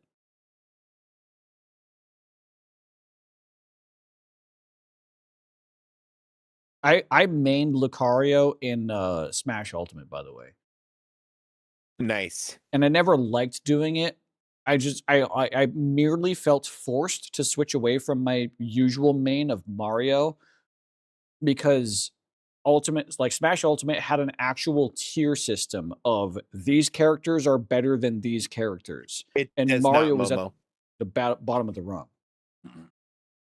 Yeah, the order doesn't matter. Now, Smash Ultimate legitimately had described characters of like, these characters are better than these characters. And Mario was at the bottom of that Right. rung, so I was like, well, that's my main, so I got to pick someone who's of a higher rung. So I picked Lucario as someone who's like similar in fighting style to Mario. But that's and I probably would have picked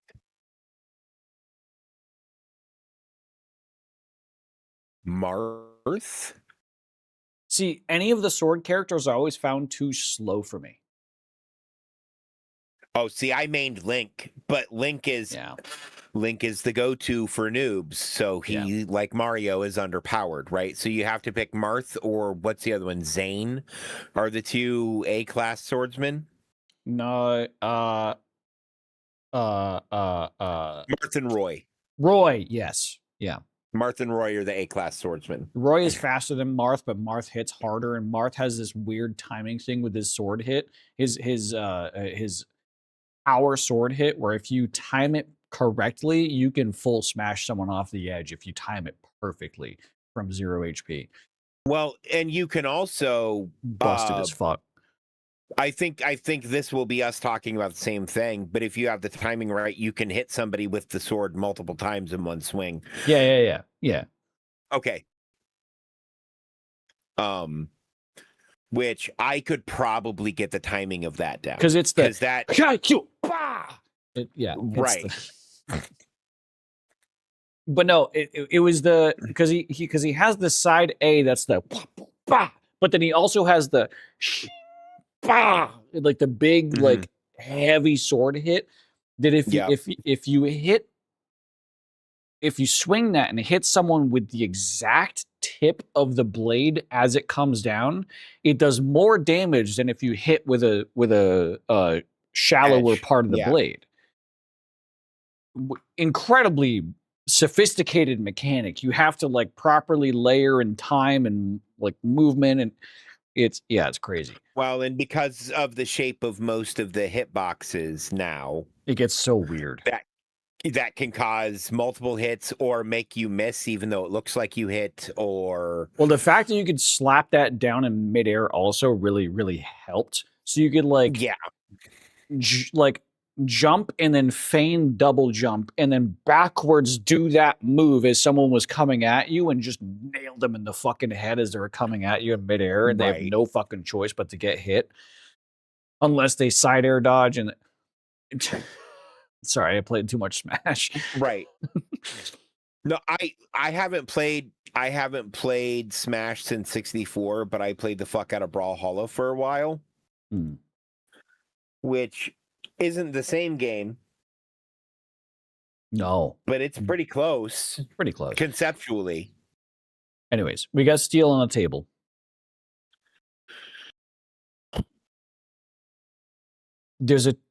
Well, it's not ghost or fighting. What else interacts with psychic? Fairy. Is there a steel fairy? Steel fairy? Ooh, good shout.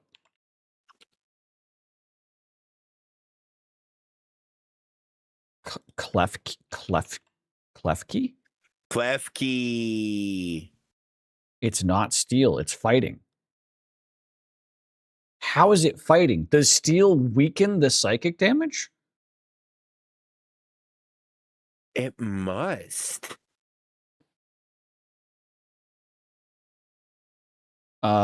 Wait, is it just fighting? No. No. It's okay. Half X grass, 1X rock. What's Heracross? Bug fighting? Ooh, yeah. You know what? Bug fighting could hit. That makes sense. Yep, it's bug fighting. And that was the exact Pokemon it was. I think Heracross is the only bug fighting Pokemon.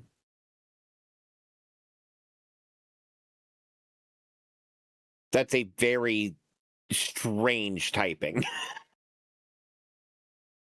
It's like finding the type that's water and fire. You know what? I am only coming up with Heracross. Fair enough. That was the only one I could think of, but I also didn't Google it. I don't know modern gen Pokemon, so I have nothing to do but Google like this type, that type Pokemon. I know some. Let's do one more. Yeah. Dragon. Fighting Bug Rock Steel. Ooh, with Dragon and Bug and Steel, it's probably Fairy. Fairy interacts with all of those and maybe Fighting. What was it? Klefki? Fuck it, No. sure. I mean, okay, it's not Fairy.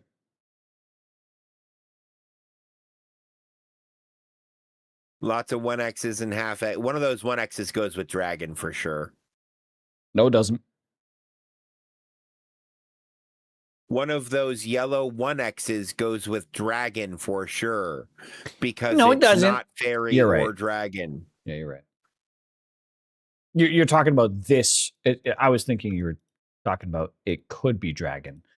No. So although that gives us a fuckload of information. That this does. What's weak against rock and not weak against fighting? Ghost? Fighting doesn't do any damage against Ghost. That would be a 0. Oh, yeah, true. Where's that half X go? Half X has to be Steel. Fire? Rock 2X against fire? Electric is weak against rock. Oh. Yeah. No, electric is weak against ground. No, electric zeroes out against ground. Yeah. It might be weak against rock. They're so often together. But with fighting half X, there has to be another type in there. I feel like electric would be 1X against fighting, would it not? Yeah. So let's go. Electric electric psychic? poison, toxicity. Electric. Oh.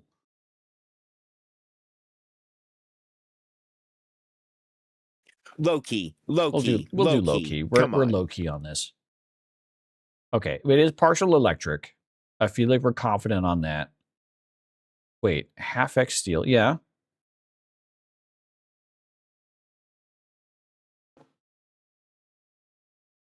Would Zapdos work unironically? No, it's not flying. Electric. It's not flying. And it's not electric. It's poison. You think it's poison instead of electric? Rock is 1X. So either rock is just 1X against electric, or poison is powerful against rock, which I don't think makes sense. So I think it's maybe poison. Look at where Bug's at. What's Bug about? Joltik? It's not electric. Okay. Electric Bug? Maybe.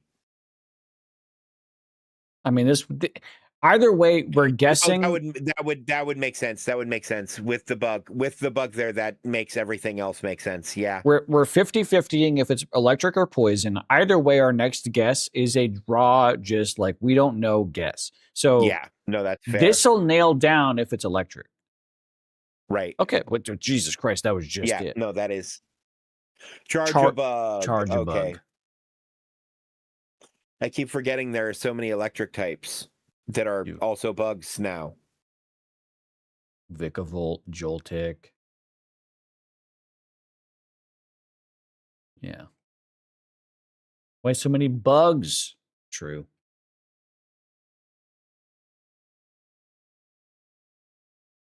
All right, I think I'm done with this for today. I've explored Pokemon types enough. All right, let's get into video game Bandle. Before we do Bandle, do you want to try the video game character one? Oh, we haven't done that in a while. We haven't done that in a while. Bandle character. That's what it is. At least during Christmas, we had Ice and Themids pokes. Yeah, true. That. Dave, what is this?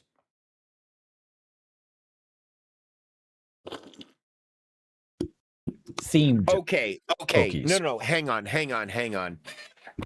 Is this the main character from Mirror's Edge? Isn't this her fucking pants? No, her pants are white.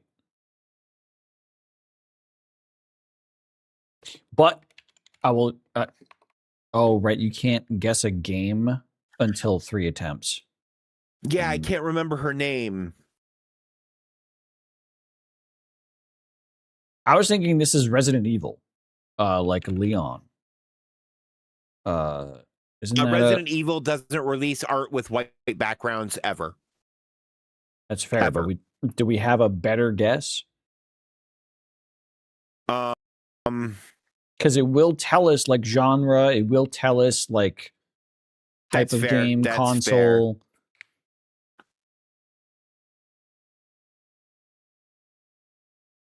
Something's better than a skip. No, I agree 100%. Go ahead. I don't have a better guess right now. Okay. Male, human, wrong franchise and saga. And what the fuck are they doing with their hands?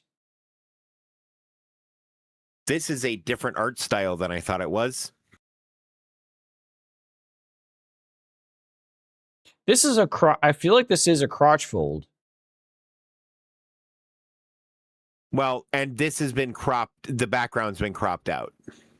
That's a sweater, but they're in like a volleyball pose, almost like an about to be volleyball. I don't know. Is this the creepy guy from Baby Steps? I agree. No idea. I don't know that game. Oh my god.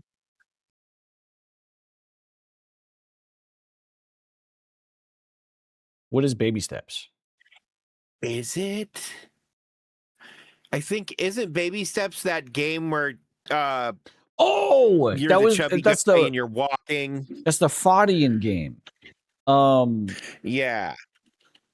And you play as That totally could be. Yeah.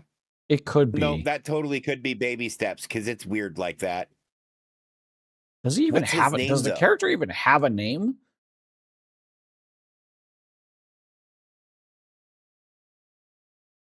I don't know.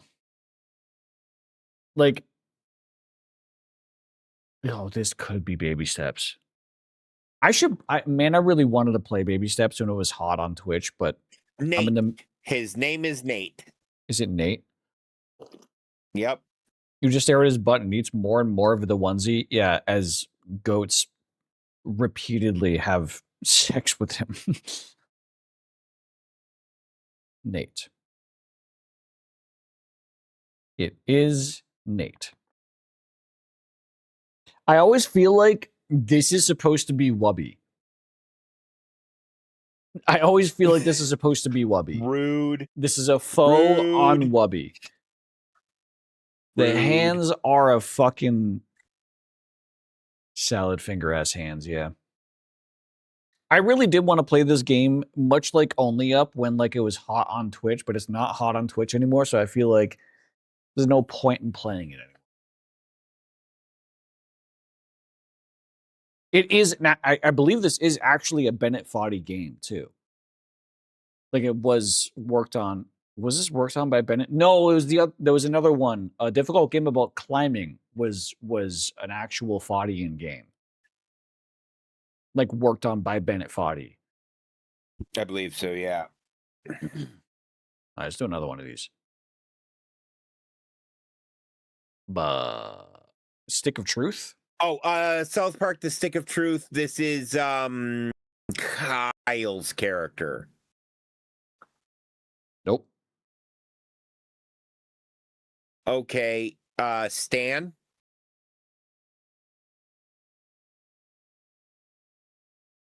Cartman? Nope. This is absolutely Stick of Truth. Is it Butters? Yeah. Hell yeah. Never played it, but I recognize South Park art style. Even though I've never watched South Park, I've never played this game.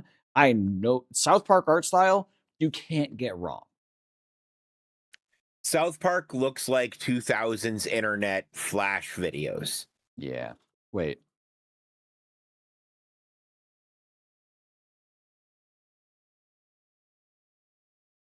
Like that was either a South Park or a Homestar Runner to me.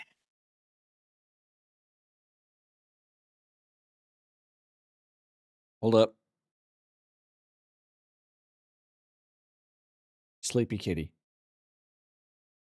Oh,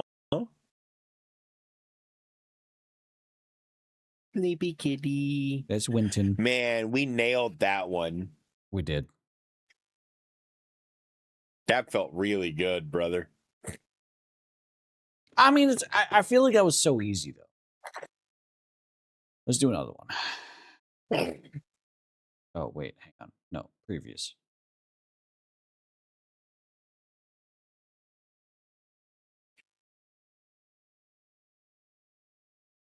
Yeah, leg.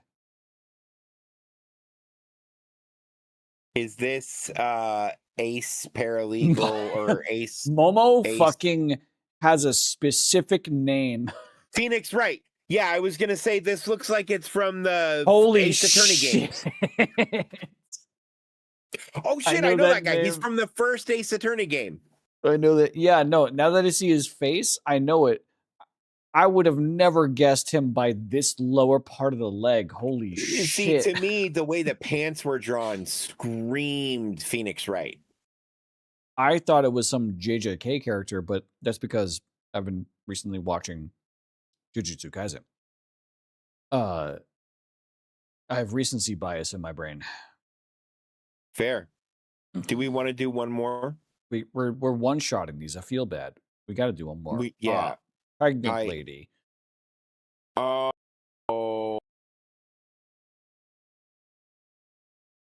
Fuck. Hang on. I was Is on there Tumblr, a pregnant still am. woman in Detroit become human? I want to return to Tumblr, honestly.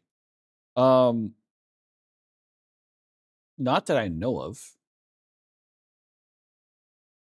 Because that's like clean. Yeah, this is higher fidelity than like an older game, for sure. This is like modern era. But this could also be box art. It could be that too. You know, you're right. Rainy from Death Stranding. Oh, yeah, Death Stranding. I don't know much about. Oh, the game about the weird ghost babies. Yeah, that makes sense. Jesus Christ, Momo. Look, pregnant is not a common thing in video games. It really isn't. It really isn't. Like, I was like, okay, what games do I know there are pregnant women in? The Sims. None of those have names. Is this a Sonic character? No, this is Bendy and the Ink Machine. This is the dog thing. That's Bendy. Okay. Why are we one-shotting these? I think we're gamers. I also like Norman Reedus. If it wasn't for the fact that Death Stranding, both of them were like full-priced games, I would have absolutely played those. I have Death Stranding. I played 3 hours of it. 2.5 hours of that was me watching a video with chat. Fully? This is a high school jersey with an untucked white button-up. Right, but Bully...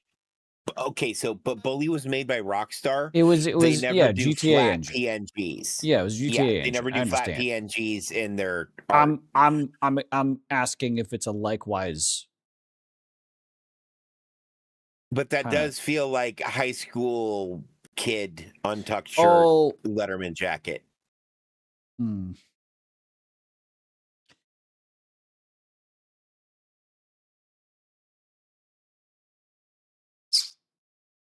What? I was trying to think, like, what was that game where you play as a girl and you're in high school and you have a partner and it's another girl and there's like a time component to the game. What the fuck game is that? Oh, Life is Strange. Yeah, Life is Strange. But that's a different art style than this. That's also a very different art style, yeah. This is like Foster's Home for Imaginary Friends kind of art style. Or like, hang on, what was the fucking... There was this dodgeball high school game I played that was kind of this style. Momo, I thought it was Bully too. Bully.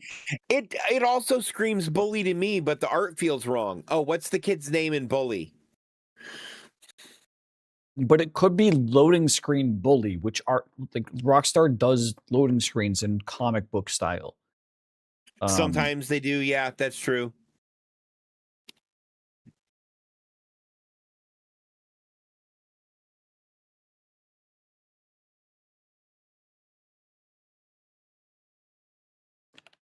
Jimmy Hopkins. Jimmy Hopkins. Yep. Jesus Christ. It actually is. Jesus. I give up. I'm stopping. I'm stopping here. Otherwise, we're going to keep fucking one-shotting these. No. We got one more in us. We got one more in us. Oh. Is this Zelda?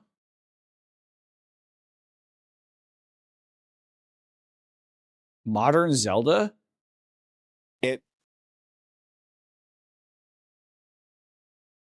So the art style isn't wrong for that. I'm just trying to think of who this would be. I think it's Princess Zelda. No, they're holding a sword. Unless somebody else is holding that sword in the same scene. All right. No, they're holding a sword. Okay. Yeah. Cloud? No. Roy?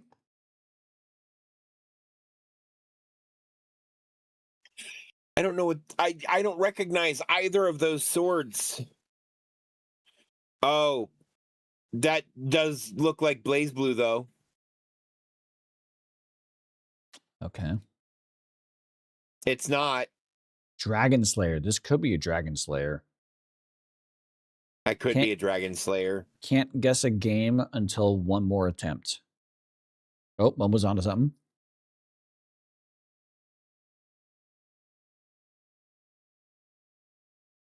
What you got, Momo? Wait. Joshua Astray from The Legend of Heroes. Oh, Jesus Christ. Legend of Heroes. Why do I know it gets a little more anime in the face than modern Zelda, but yeah, this is a really similar aesthetic to that, including color palette. This is a Sega game? Nihon Falcom, PH3 GmbH. I don't know these developers. This is a PlayStation exclusive. All the way through PS5 until it then eventually went to Nintendo Switch. Yeah, I would have no idea. I no connection to this IP at all. Same. This is Dragon Slayer? No, this is Legend of Heroes. Yes. Is Legend of Heroes the same as Dragon Slayer? Dragon Slayer, The Legend of Heroes is the name of the...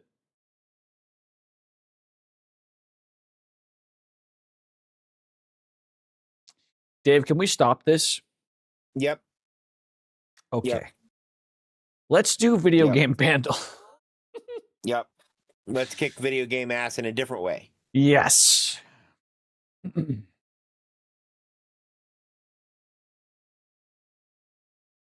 Z, you need to Bandle. Yes. I'm sorry. I'm sorry. I'm sorry. I'm sorry. Do I need to do 20 thank yous? All right. Challenging par 3, we got double bass, fantasy plus clav, and a square wave. So maybe an older title, maybe retro. Let's see. Maybe.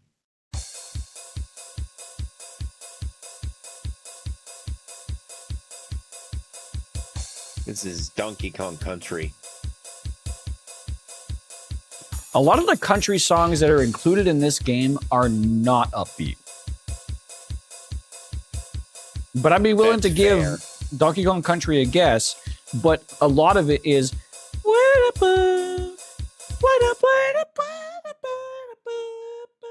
Where did the list go?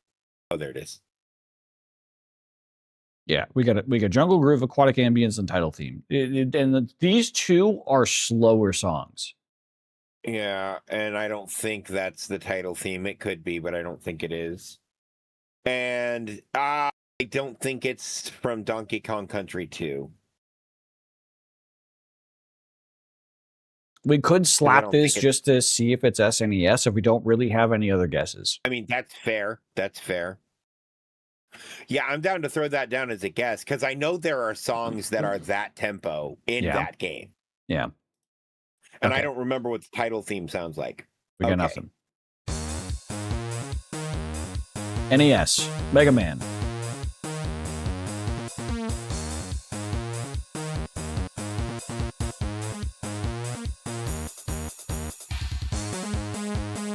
Splatoon? You think this is Splatoon? There's a goddamn square wave and you think this is Splatoon? I mean, could be. I don't think with the retro voice on this. Incantation? Momo might be onto something. It's Splatoon. Let's hear it. Wait, hang on. Okay, so this is Fantasia plus Clav. Yeah, okay. And then we add the square wave.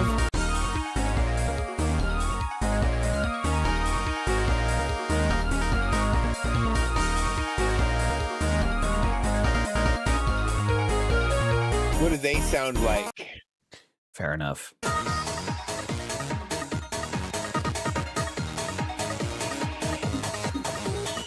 Okay, to be fair, this punches a lot harder without the MIDI. Yeah. This has some punch to it. If I turn it up.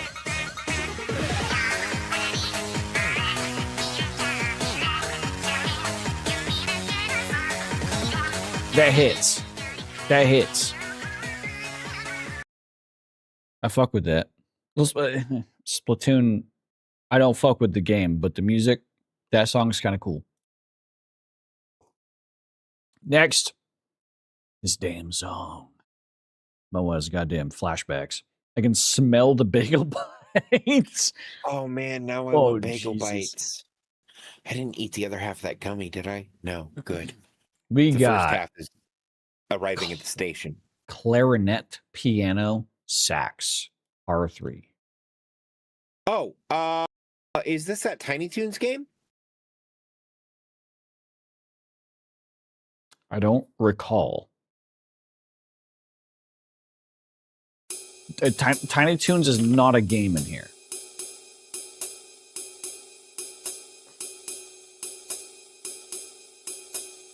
Is this Thief Simulator? No, that wasn't the name of it. It's not a game. Not a game in here.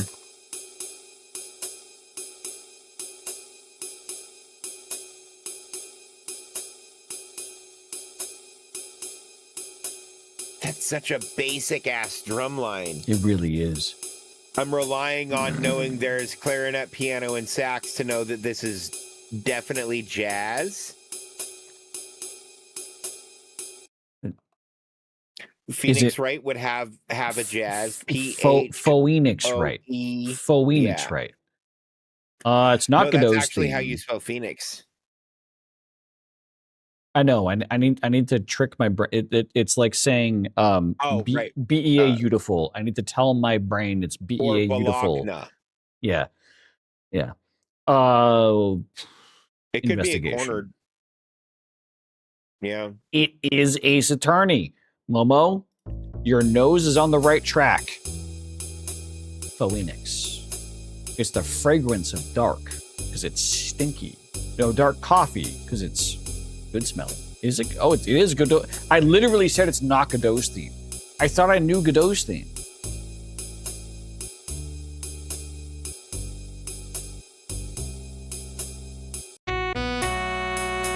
Yeah, I know this song. Oh my god.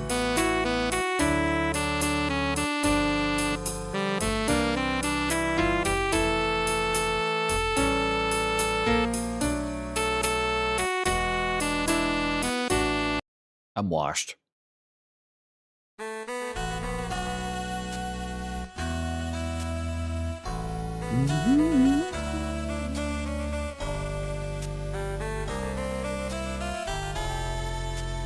Honestly, I'd fuck him. I don't care if he's 68 years old. Would. Next. Weird.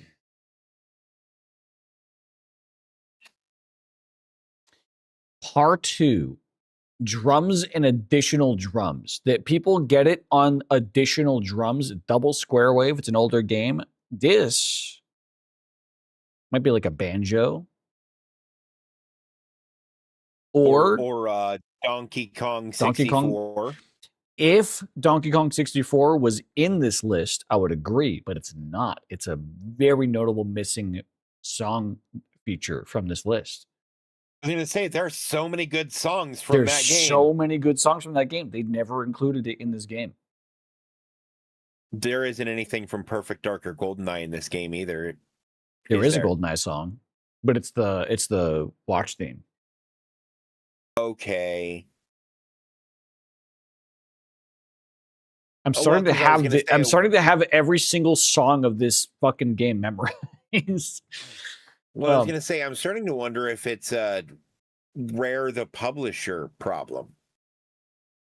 No, because there's banjo shit in this, which is also rare. They do the MIDI. The MIDI doesn't get claimed at all. The person who developed this website has just stopped developing this game. They stopped adding songs to it at a certain point. Oh. This is Airship, Super Mario Brothers 3. This is Mario. Yeah. Yeah. That's a very, very, very obvious, like, drum sound. What's the additional drums? The actual drum line. We're listening to it. It doesn't...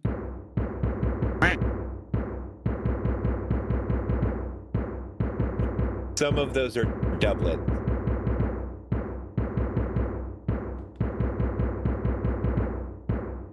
What up, Finn? Thank you for the quack.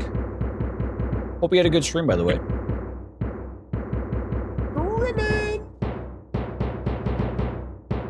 You're doing WWE SmackDown. Nice. Probably went well. Boys! Okay, what does the additional drums sound like?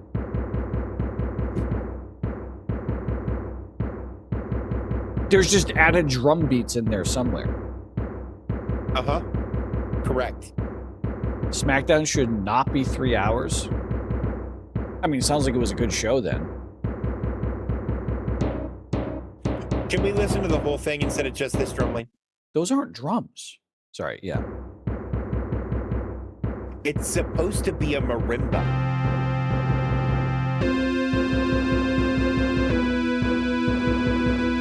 I love the Mario music. Like the classic NES era Mario music.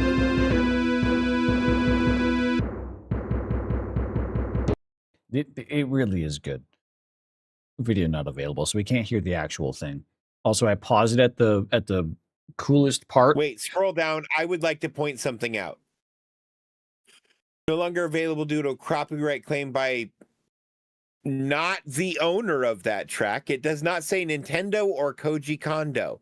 These fuckers, I think this same company did this shit to me on YouTube. This is one of those Ocarina of Time playthrough. This is one of those troll companies that I'm sure popped up because they copyright claim a shit ton of Mario Maker videos.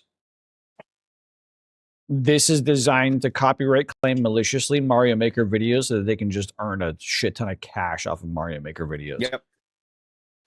Well, Mario Maker videos and Zelda content. because since certain parts of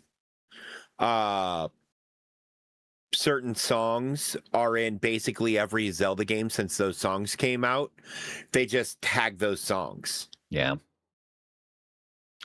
Next one, we get a harmonica and synth brass and a harp. And a tuba. It starts with a tuba. Oh, yeah. I usually ignore the first thing because it's usually drums. But drums is second. What the fuck?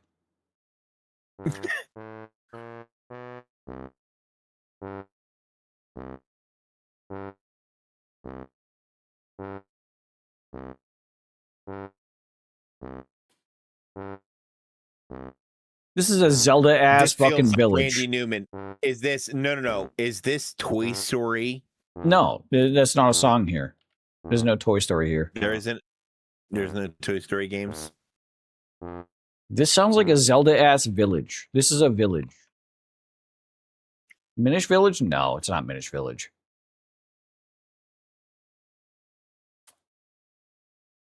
Put in the word town.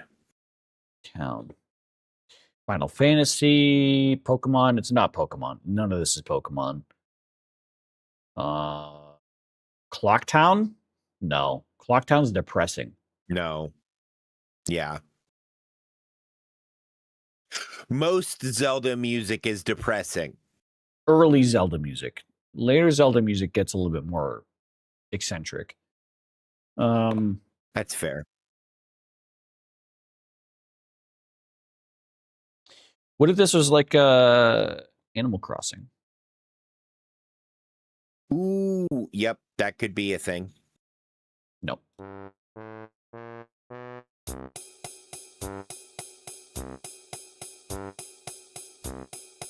Why am I seeing toy trains? There's nothing with toy in it. No. I know, but I'm seeing like toy trains.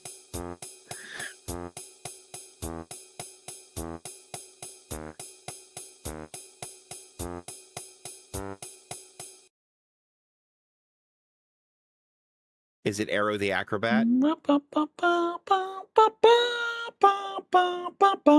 Could this be a Pokemon? Could be. It'd be one of the more modern ones, but yeah. It'd be a Pokemon, like a town. Like a Pokemon. It is one of the Pokemon towns. Like I could see it being Azalea Town. But oh no, not Azalea Town. That one's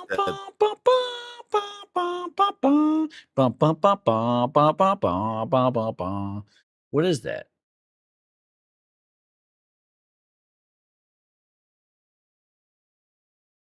I'm singing it faster than the tempo. No, this is way too slow. This is no. Cancel. This is way too slow for that. I'm a dumbass.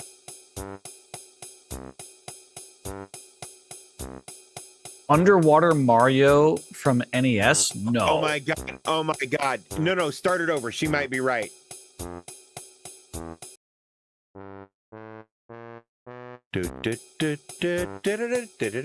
Yeah, that's what it is.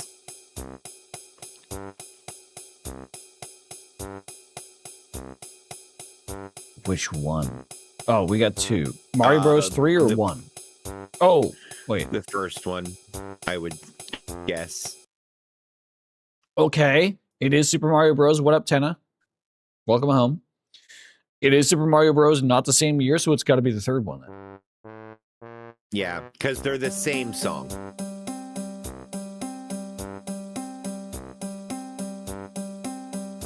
I'm not connecting with this. I don't hear it.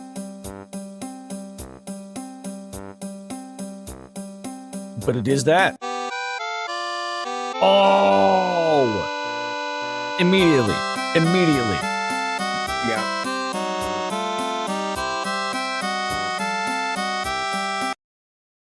And they're slightly different thematically, the two underwater ones, but they have the same core.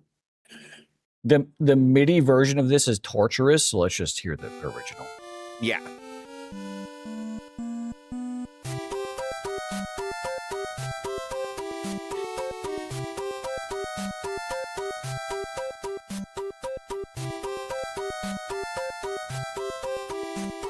I love SMB3. I am going to kill myself. All right.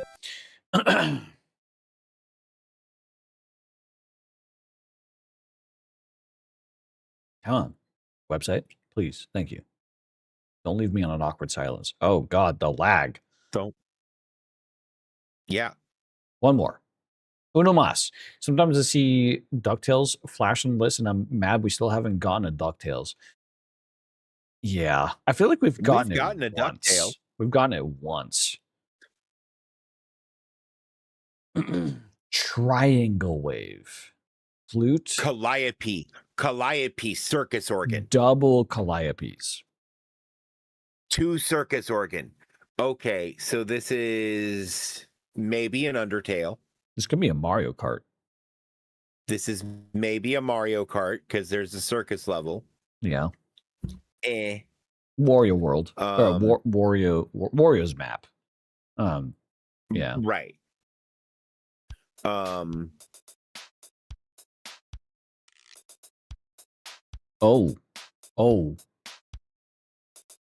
I'm gonna turn this up.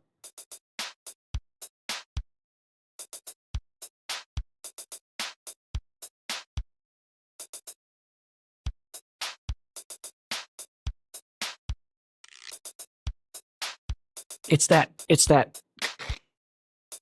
Yeah, it's the frog. It's the wooden frog everybody gets from like their aunt when they go on a cruise.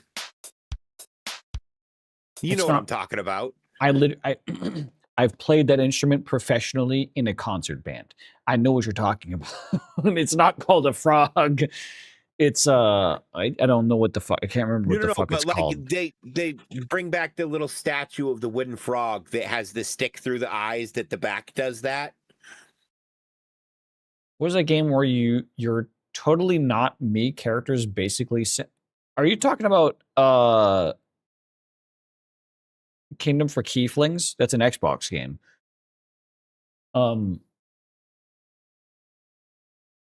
There's also the Me channel and the Shop channel.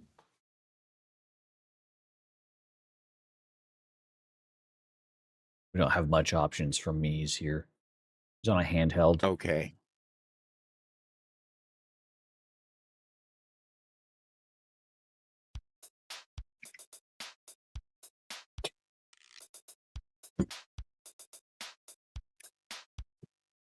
It was like a knockoff Me. Was this a Animal Crossing?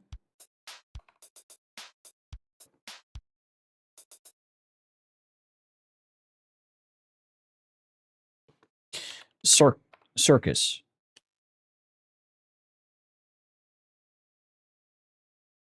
Carnival. Carnival. No. Clown.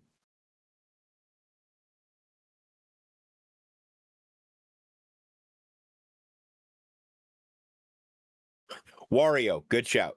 Well, because I want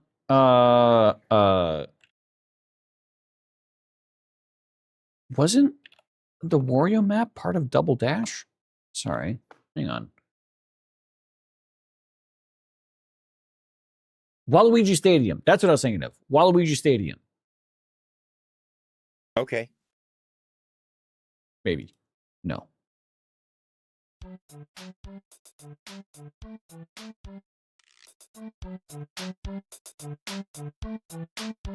Oh my god, I can hear the flute. I can hear the flute. Because the flute's like, it's not Animal Crossing, it's the other one. The flute is like I don't think this is Tamagotchi. No, Tamagotchi. Yes. They only have I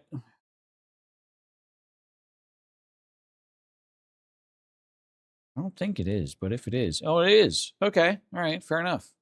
My cousin was obsessed with this game. I had a best friend in high school that was obsessed with this, and I played it on her 3DS. And I loved it playing on her 3DS. I was going to say, it seems really good from what I saw of it. Oh. I had the flute part partially correct.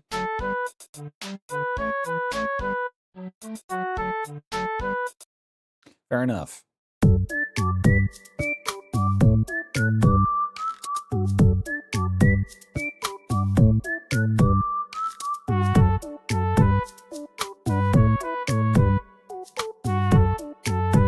Fair fucking enough. Yeah. All right. Well, oh, I almost sent you a link the other day because Steam deigned to tell me that Cave Story was on sale. Oh, Jesus. I feel like cave stories are curse. Like, I want to play, but I don't want to play because I fear what would happen like when we if we play did. it, we need to play it. I feel like we need to play it at the same time in a call with each other. Yeah. To see how different our experiences become. Yeah, because I like Cave Story has become a curse for us in video game Bandle, insofar that every single time it comes up, we're like, damn, I want to fucking, what is this song? I don't know what it is, but it sounds good. Damn, what the? It's Cave Story. God fucking damn it. Oh, shit. And I feel like if we actually experience Cave Story, I'm terrified that we're actually going to be disappointed by the game itself. And we were attracted so hard by the it's that same idea. Every time I feel the same way because every time I go to like buy it because it's on sale or whatever for like $1 or whatever it ends up being, I'm like, okay, but this game looks like ass. It's that same idea of like, I want to remember you as you were, not what you are, kind of thing. Of like, I want to remember you from your highest peaks and not know you from your lowest lows, kind of thing, in terms of fucking that game. Like, I would just rather know that game as its excellent music rather than learn that it's actually a dog shit ass terrible game. I've had Deltarune chapters 1 and 2 on my Switch for like 2.5 years, and I've still never played them. I don't want to learn that it's bad because I know that other parts of it are really incredibly good. And I already enjoy those other parts, like music, typically. Right. And I don't want to actually play the game because I'm terrified the game actually fucking sucks.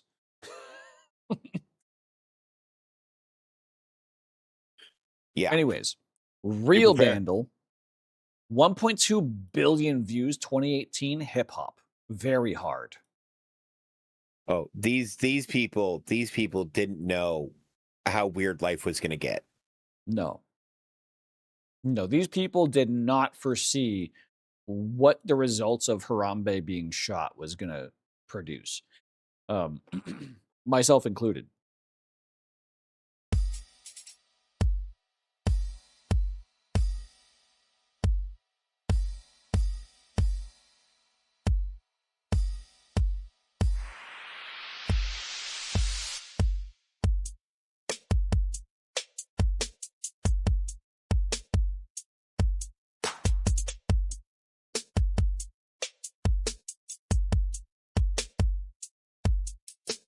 I'm very confused.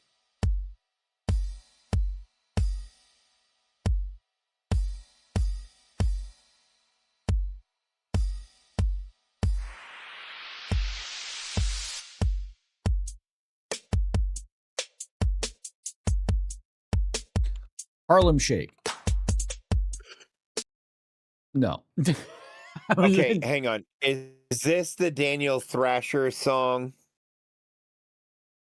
I'm on a boat. I'm on a... Are you talking no. that one? No, that's not Daniel Thrasher. That's The Lonely Island.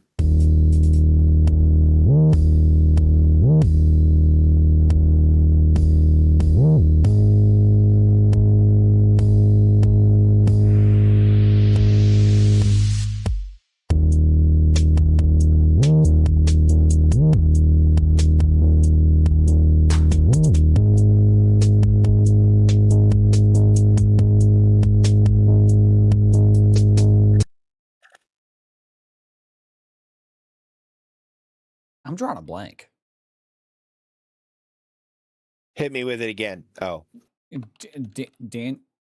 Daniel Thrasher. No, it's not showing up. it's not Daniel Thrasher. That song came out like a year and a half ago. I know it's not him.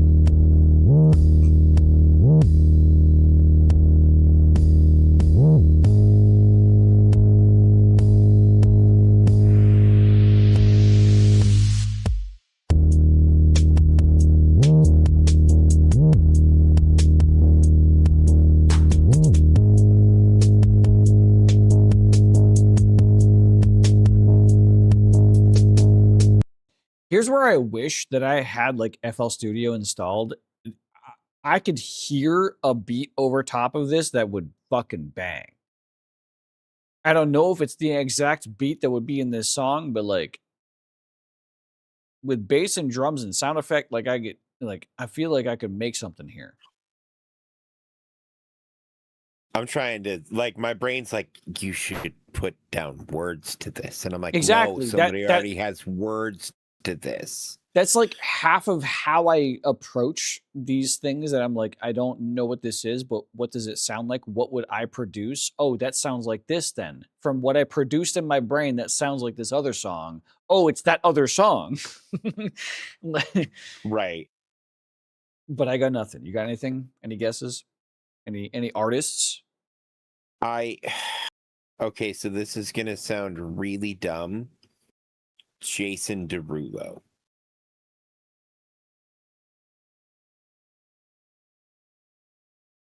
Cause I want you. No, that's. I was singing a different song with lyrics from "Want You to Want Me." So it's not riding solo. Yeah. It's not want to want me.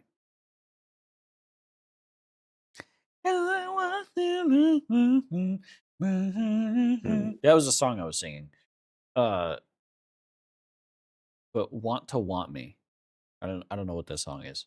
I probably I don't know that song either. It sounded like it could be riding solo to me in my head, and the dates were close, I think. Let's hear the synth.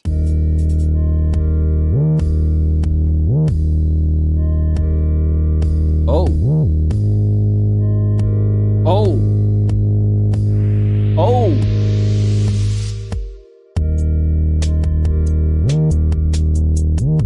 This is a more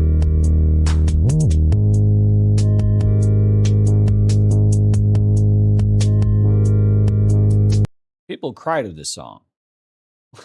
This is Airplanes. Is this Airplanes? I don't think this is Airplanes, but I mean, we can give it a guess. I don't. Yeah, no. No. That's not what I was thinking. Oh.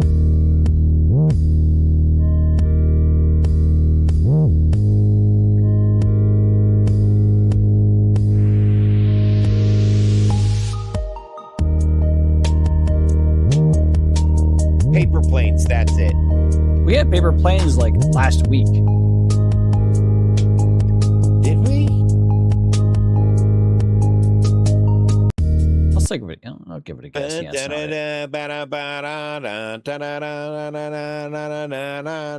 Like the No, I know what you're talking. No, the Paper Planes is different. Paper Planes, fuck. Oh, I actually recently added this to my playlist. I didn't know about this song until recently. So the song I was just singing isn't Paper Planes? No, you were singing Paper Planes. Here, let me. Oh. You were singing Paper Planes, but it's not this song. Okay. And I don't